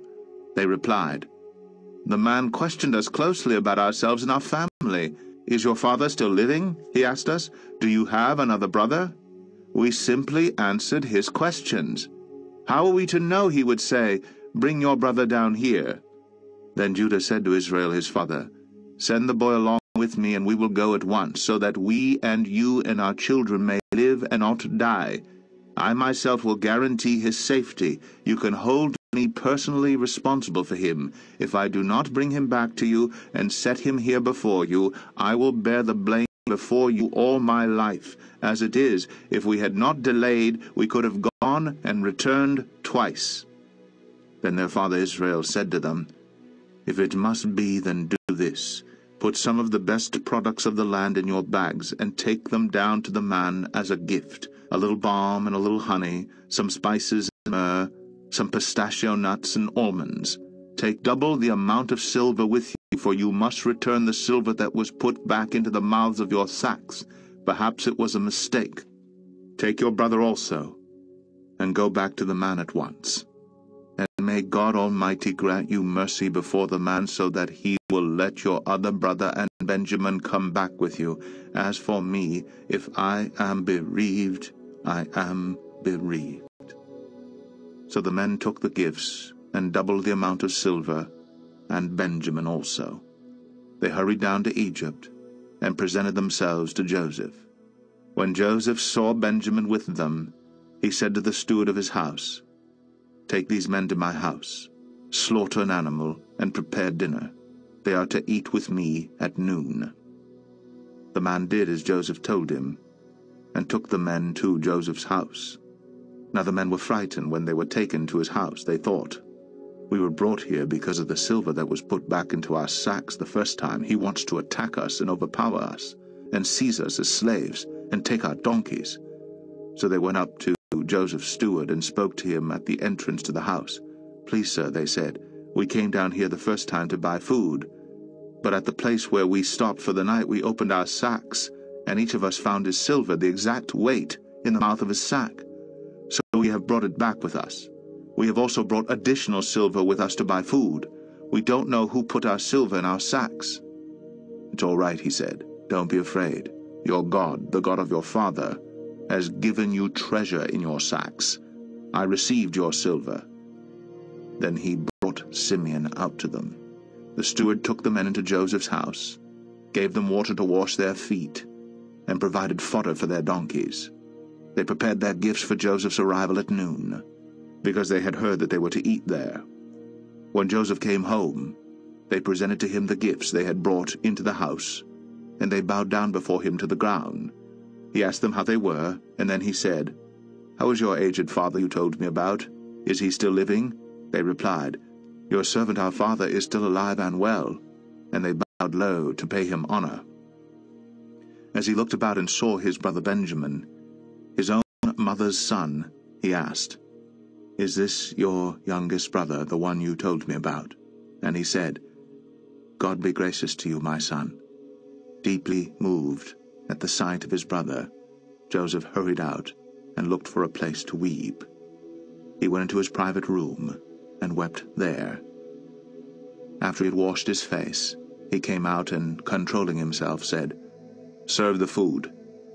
They served him by himself, the brothers by themselves, and the Egyptians who ate with him by themselves, because Egyptians could not eat with Hebrews, for that is detestable to Egyptians. The men had been seated before him in the order of their ages, from the firstborn to the youngest, and they looked at each other in astonishment. When portions were served to them from Joseph's table, Benjamin's portion was 5 times as much as anyone else's. So they feasted and drank freely with him.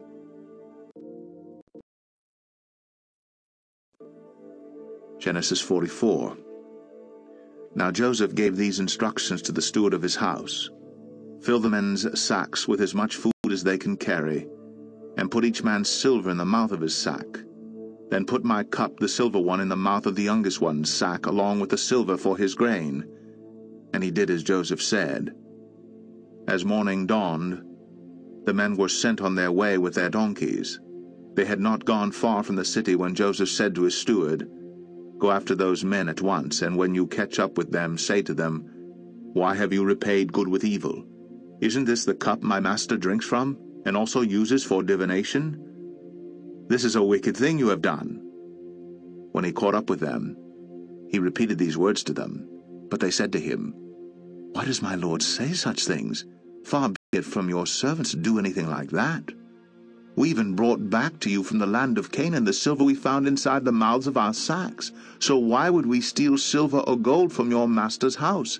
If any of your servants is found to have it, he will die, and the rest of us will become my lord's slaves." "Very well then," he said, "let it be as you say. Whoever is found to have it will become my slave. The rest of you will be free from blame." Each of them quickly lowered his sack to the ground and opened it. Then the steward proceeded to search, beginning with the oldest and ending with the youngest, and the cup was found in Benjamin's sack. At this they tore their clothes. Then they all loaded their donkeys and returned to the city. Joseph was still in the house when Judah and his brothers came in, and they threw themselves to the ground before him. Joseph said to them, "What is this you have done? Don't you know that a man like me can find things out by divination?" "What can we say to my lord?" Judah replied. "What can we say? How can we prove our innocence? God has uncovered your servant's guilt. We are now my lord's slaves, we ourselves, and the one who was found to have the cup." But Joseph said, "Far be it from me to do such a thing. Only the man who is found to have the cup will become my slave. The rest of you, go back to your father in peace." Then Judah went up to him and said, "Please, my lord, let your servant speak a word to my lord. Do not be angry with your servant, though you are equal to Pharaoh himself. My lord asked his servants, 'Do you have a father or a brother?' And we answered, 'We have an aged father, and there is a young son born to him in his old age. His brother is dead, and he is the only one of his mother's sons left, and his father loves him.' Then you said to your servants, 'Bring him down to me so I can see him for myself.' And we said to my lord, 'The boy cannot leave his father. If he leaves him, his father will die.'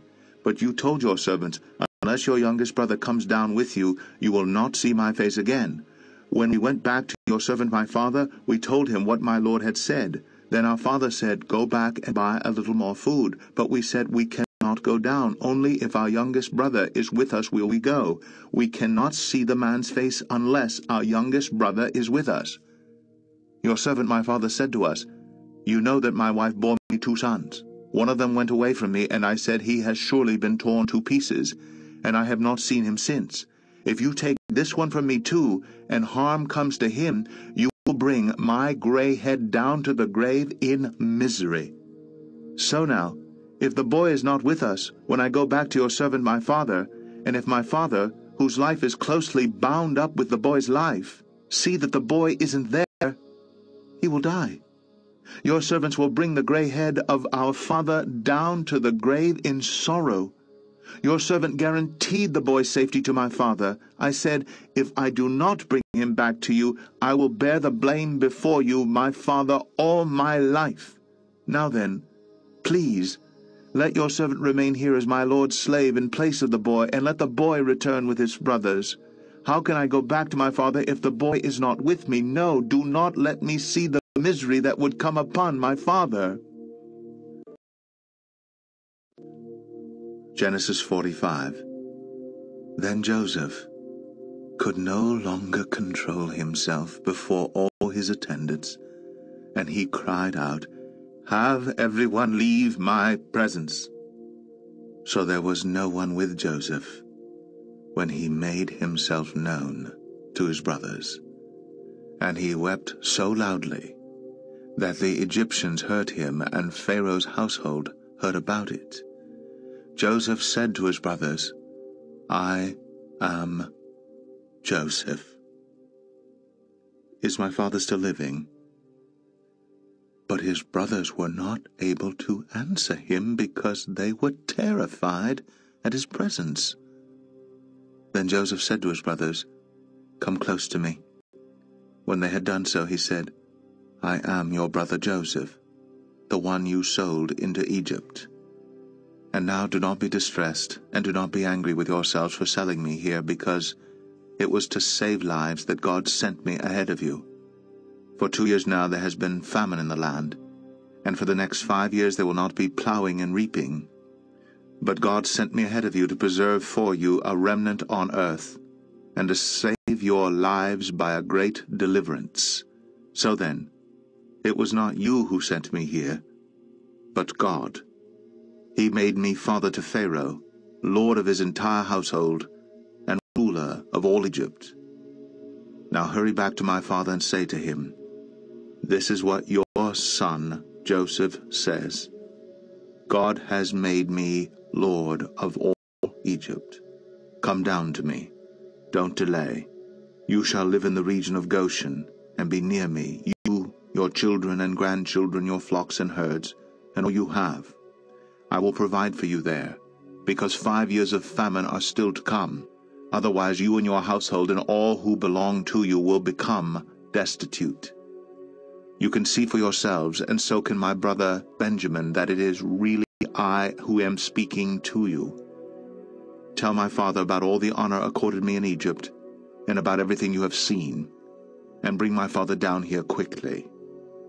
Then he threw his arms around his brother Benjamin and wept, and Benjamin embraced him, weeping. And he kissed all his brothers and wept over them. Afterward his brothers talked with him. When the news reached Pharaoh's palace that Joseph's brothers had come, Pharaoh and all his officials were pleased. Pharaoh said to Joseph, "Tell your brothers, do this, load your animals and return to the land of Canaan, and bring your father and your families back to me. I will give you the best of the land of Egypt, and you can enjoy the fat of the land." You are also directed to tell them, "Do this, take some carts from Egypt for your children and your wives, and get your father and come. Never mind about your belongings, because the best of all Egypt will be yours." So the sons of Israel did this. Joseph gave them carts, as Pharaoh had commanded, and he also gave them provisions for their journey. To each of them he gave new clothing, but to Benjamin he gave 300 shekels of silver and 5 sets of clothes. And this is what he sent to his father: 10 donkeys loaded with the best things of Egypt, and 10 female donkeys loaded with grain and bread and other provisions for his journey. Then he sent his brothers away, and as they were leaving, he said to them, "Don't quarrel on the way." So they went up out of Egypt, and came to their father Jacob in the land of Canaan. They told him, "Joseph is still alive. In fact, he is ruler of all Egypt." Jacob was stunned. He did not believe them. But when they told him everything Joseph had said to them, and when he saw the carts Joseph had sent to carry him back, the spirit of their father Jacob revived. And Israel said, "I'm convinced my son Joseph is still alive. I will go and see him before I die."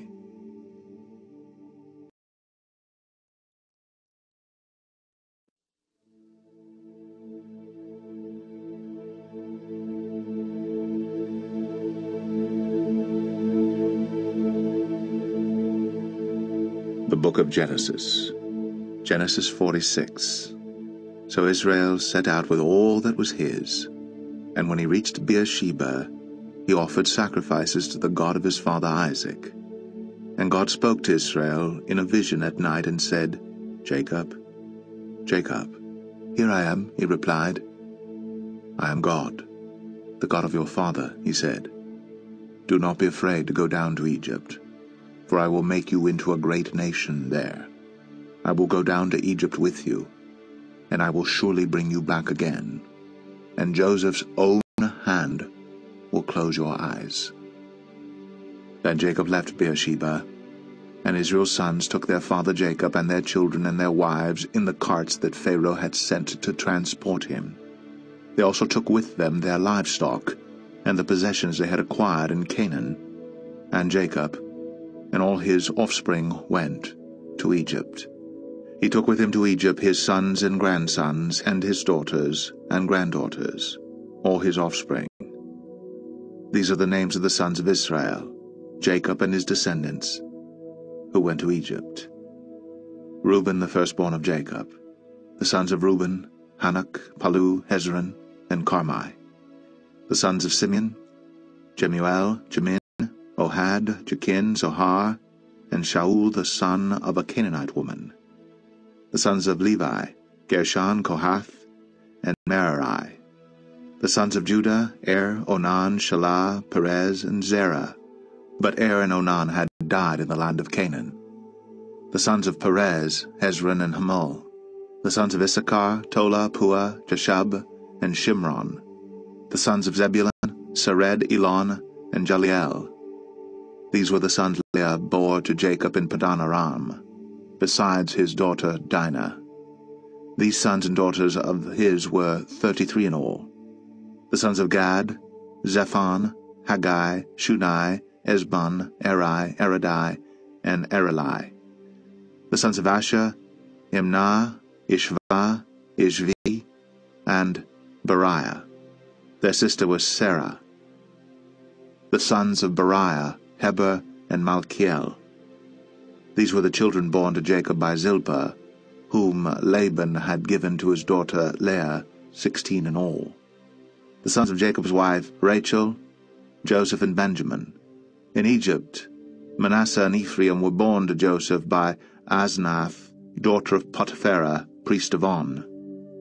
The sons of Benjamin, Bela, Becher, Ashbel, Jerah, Naaman, Ehi, Rosh, Mupim, Hupim, and Ard.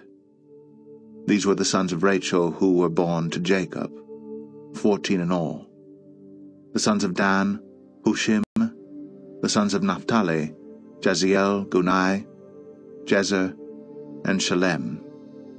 These were the sons born to Jacob by Bilhah, whom Laban had given to his daughter Rachel, 7 in all.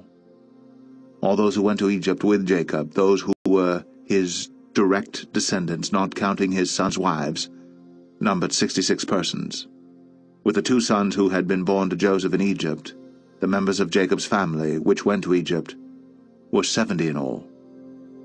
Now Jacob sent Judah ahead of him to Joseph to get directions to Goshen.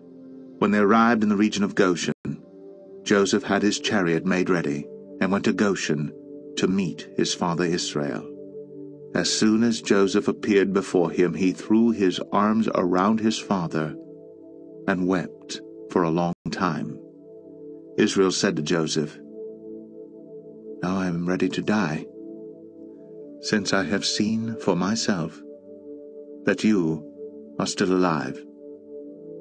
Then Joseph said to his brothers and to his father's household, "I will go up and speak to Pharaoh and will say to him, 'My brothers and my father's household, who were living in the land of Canaan, have come to me. The men are shepherds, they tend livestock, and they have brought along their flocks and herds and everything they own. When Pharaoh calls you in and asks, "What is your occupation?" you should answer, "Your servants have tended livestock from our boyhood on, just as our fathers did." Then you will be allowed to settle in the region of Goshen, for all shepherds are detestable to the Egyptians. Genesis 47. Joseph went and told Pharaoh, "My father and brothers with their flocks and herds and everything they own have come from the land of Canaan and are now in Goshen." He chose 5 of his brothers and presented them before Pharaoh. Pharaoh asked the brothers, "What is your occupation?" "Your servants are shepherds," they replied to Pharaoh, "just as our fathers were." They also said to him, "We have come to live here a while, because the famine is severe in Canaan and your servants' flocks have no pasture. So now, please, let your servants settle in Goshen." Pharaoh said to Joseph, "Your father and your brothers have come to you, and the land of Egypt is before you. Settle your father and your brothers in the best part of the land. Let them live in Goshen. And if you know of any among them with special ability, put them in charge of my own livestock." Then Joseph brought his father Jacob in and presented him before Pharaoh. After Jacob blessed Pharaoh, Pharaoh asked him, "How old are you?" And Jacob said to Pharaoh, "The years of my pilgrimage are 130. My years have been few and difficult, and they do not equal the years of the pilgrimage of my fathers." Then Jacob blessed Pharaoh and went out from his presence. So Joseph settled his father and his brothers in Egypt and gave them property in the best part of the land, the district of Ramses, as Pharaoh directed. Joseph also provided his father and his brothers and all his father's household with food according to the number of their children. There was no food, however, in the whole region, because the famine was severe. Both Egypt and Canaan wasted away because of the famine. Joseph collected all the money that was to be found in Egypt and Canaan in payment for the grain they were buying, and he brought it to Pharaoh's palace. When the money of the people of Egypt and Canaan was gone, all Egypt came to Joseph and said, "Give us food. Why should we die before your eyes? Our money is used up." "Then bring your livestock," said Joseph. "I will sell you food in exchange for your livestock, since your money is gone." So they brought their livestock to Joseph, and he gave them food in exchange for their horses, their sheep and goats, their cattle and donkeys. And he brought them through that year with food in exchange for all their livestock. When that year was over, they came to him the following year and said, "We cannot hide from our Lord the fact that since our money is gone and our livestock belongs to you, there is nothing left for our Lord except our bodies and our land. Why should we perish before your eyes, we and our land as well? Buy us and our land in exchange for food, and we with our land will be in bondage to Pharaoh. Give us seed so that we may live and not die, and that the land may not become desolate." So Joseph bought all the land in Egypt for Pharaoh. The Egyptians, one and all, sold their fields because the famine was too severe for them. The land became Pharaoh's, and Joseph reduced the people to servitude from one end of Egypt to the other.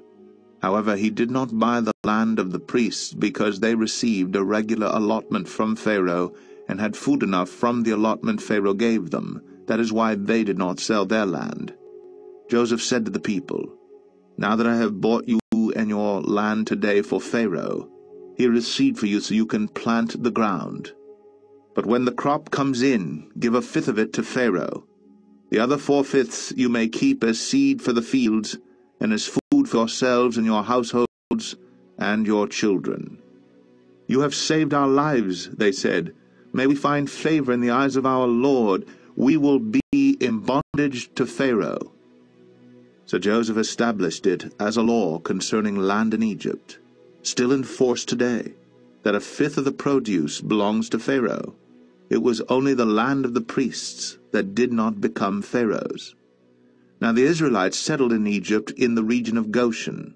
They acquired property there and were fruitful and increased greatly in number. Jacob lived in Egypt 17 years, and the years of his life were 147. When the time drew near for Israel to die, he called for his son Joseph and said to him, "If I have found favor in your eyes, put your hand under my thigh, and promise that you will show me kindness and faithfulness. Do not bury me in Egypt, but when I rest with my fathers, carry me out of Egypt, and bury me where they are buried." "I will do as you say," he said. "Swear to me," he said. Then Joseph swore to him, and Israel worshipped as he leaned on the top of his staff. Genesis 48. Sometime later Joseph was told, "Your father is ill." So he took his 2 sons Manasseh and Ephraim along with him. When Jacob was told, "Your son Joseph has come to you," Israel rallied his strength and sat up on the bed. Jacob said to Joseph, "God Almighty appeared to me at Luz in the land of Canaan, and there he blessed me and said to me, 'I am going to make you fruitful and will increase your numbers. I will make you a community of peoples, and I will give this land as an everlasting possession to your descendants after you.' Now then, your 2 sons born to you in Egypt before I came to you here will be reckoned as mine. Ephraim and Manasseh will be mine, just as Reuben and Simeon are mine. Any children born to you after them will be yours. In the territory they inherit, they will be reckoned under the names of their brothers. As I was returning from Padan, to my sorrow Rachel died in the land of Canaan, while we were still on the way a little distance from Ephrath. So I buried her there beside the road to Ephrath, that is Bethlehem." When Israel saw the sons of Joseph, he asked, "Who are these?" "They are the sons God has given me here," Joseph said to his father. Then Israel said, "Bring them to me so I may bless them." Now Israel's eyes were failing because of old age, and he could hardly see. So Joseph brought his sons close to him, and his father kissed them and embraced them. Israel said to Joseph, "I never expected to see your face again, and now God has allowed me to see your children too." Then Joseph removed them from Israel's knees, and bowed down with his face to the ground. And Joseph took both of them, Ephraim on his right toward Israel's left hand, and Manasseh on his left toward Israel's right hand, and brought them close to him. But Israel reached out his right hand, and put it on Ephraim's head, though he was the younger, and crossing his arms, he put his left hand on Manasseh's head, even though Manasseh was the firstborn. Then he blessed Joseph and said, "May the God before whom my fathers Abraham and Isaac walked, the God who has been my shepherd all my life to this day, the angel who has delivered me from all harm, may he bless these boys. May they be called by my name and the names of my fathers Abraham and Isaac, and may they increase greatly upon the earth." When Joseph saw his father placing his right hand on Ephraim's head, he was displeased. So he took hold of his father's hand, to move it from Ephraim's head to Manasseh's head.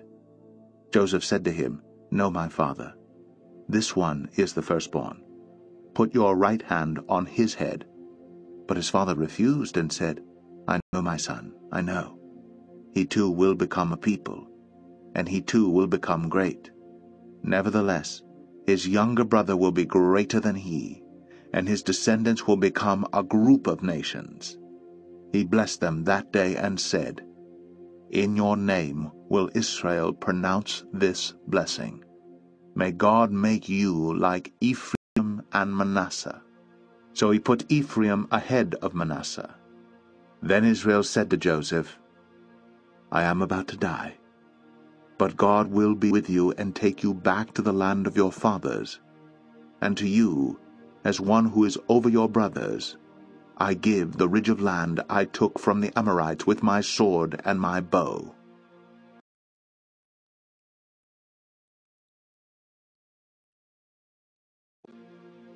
Genesis 49. Then Jacob called for his sons and said, "Gather round so I can tell you what will happen to you in days to come. Assemble and listen, sons of Jacob, listen to your father Israel. Reuben, you are my firstborn, my might, the first sign of my strength, excelling in honor, excelling in power, turbulent as the waters. You will no longer excel. For you went up unto your father's bed, unto my couch, and defiled it. Simeon and Levi are brothers. Their swords are weapons of violence.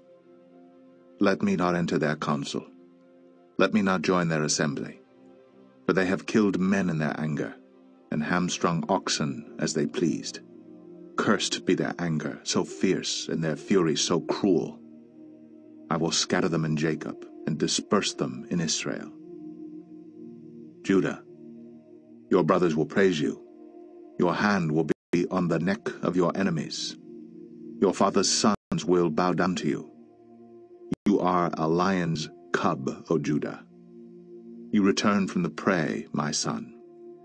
Like a lion he crouches and lies down. Like a lioness, who dares to rouse him? The scepter will not depart from Judah, nor the ruler's staff from between his feet, until he comes to whom it belongs, and the obedience of the nations is his. He will tether his donkey to a vine, his colt to the choicest branch. He will wash his garments in wine, his robes in the blood of grapes. His eyes will be darker than wine, his teeth whiter than milk. Zebulun will live by the seashore, and become a haven for ships. His border will extend toward Sidon. Issachar is a raw-boned donkey, lying down between two saddlebags. When he sees how good is his resting place, and how pleasant is his land, he will bend his shoulder to the burden and submit to forced labor.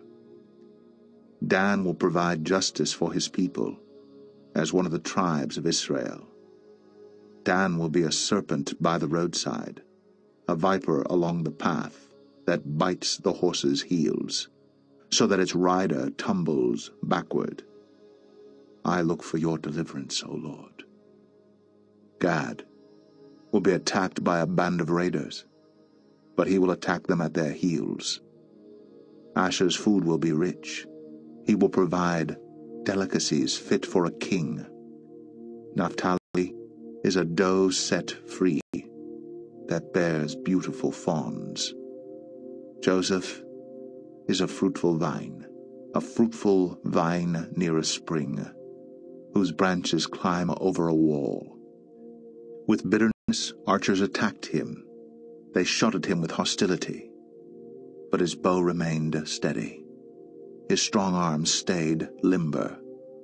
Because of the hand of the mighty one of Jacob, because of the shepherd, the rock of Israel, because of your father's God who helps you, because of the Almighty who blesses you with blessings of the heavens above, blessings of the deep that lies below, blessings of the breast and womb. Your father's blessings are greater than the blessings of the ancient mountains, than the bounty of the age-old hills. Let all these rest on the head of Joseph, on the brow of the prince among his brothers. Benjamin is a ravenous wolf. In the morning he devours the prey. In the evening he divides the plunder. All these are the 12 tribes of Israel. And this is what their father said to them when he blessed them, giving each the blessing appropriate to him. Then he gave them these instructions. I am about to be gathered to my people.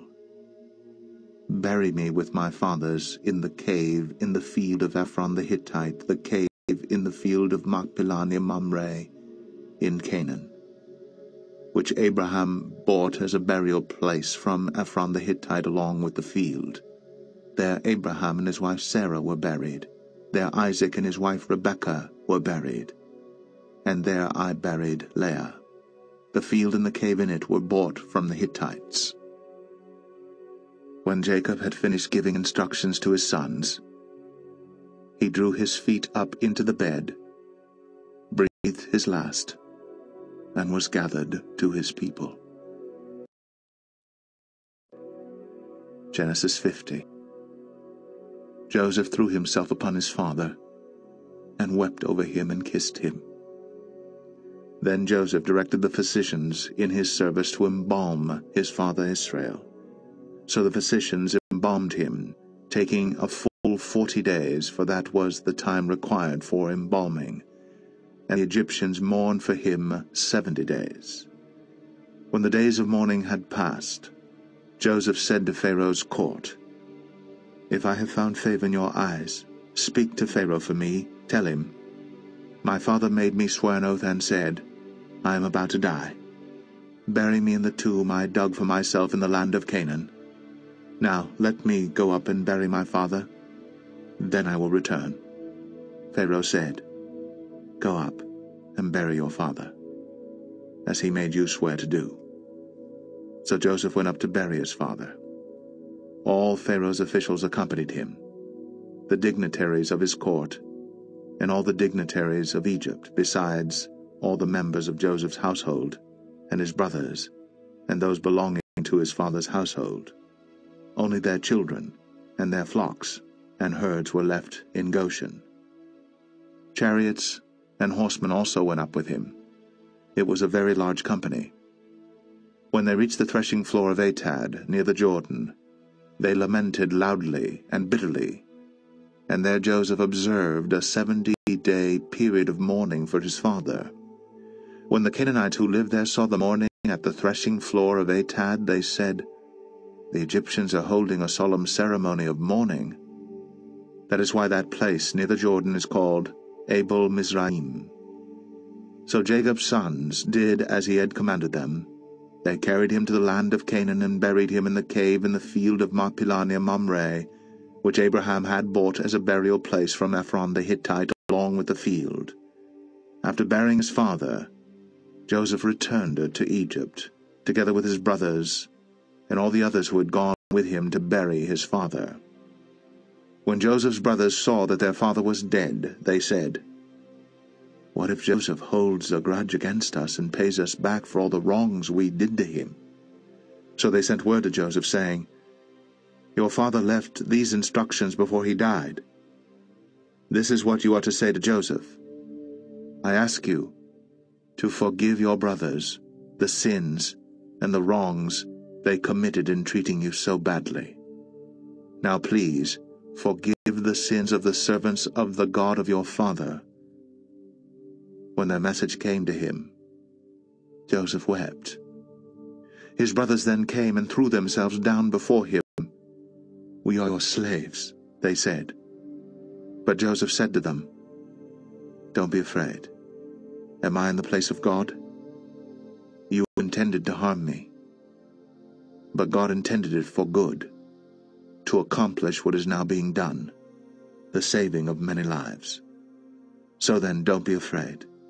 I will provide for you and your children." And he reassured them and spoke kindly to them. Joseph stayed in Egypt, along with all his father's family. He lived 110 years, and saw the third generation of Ephraim's children. Also the children of Machir, son of Manasseh, were placed at birth on Joseph's knees. Then Joseph said to his brothers, "I am about to die, but God will surely come to your aid and take you up out of this land to the land he promised on oath to Abraham, Isaac, and Jacob." And Joseph made the sons of Israel swear an oath and said, "God will surely come to your aid, and then you must carry my bones up from this place." So Joseph died at the age of 110, and after they embalmed him, he was placed in a coffin in Egypt.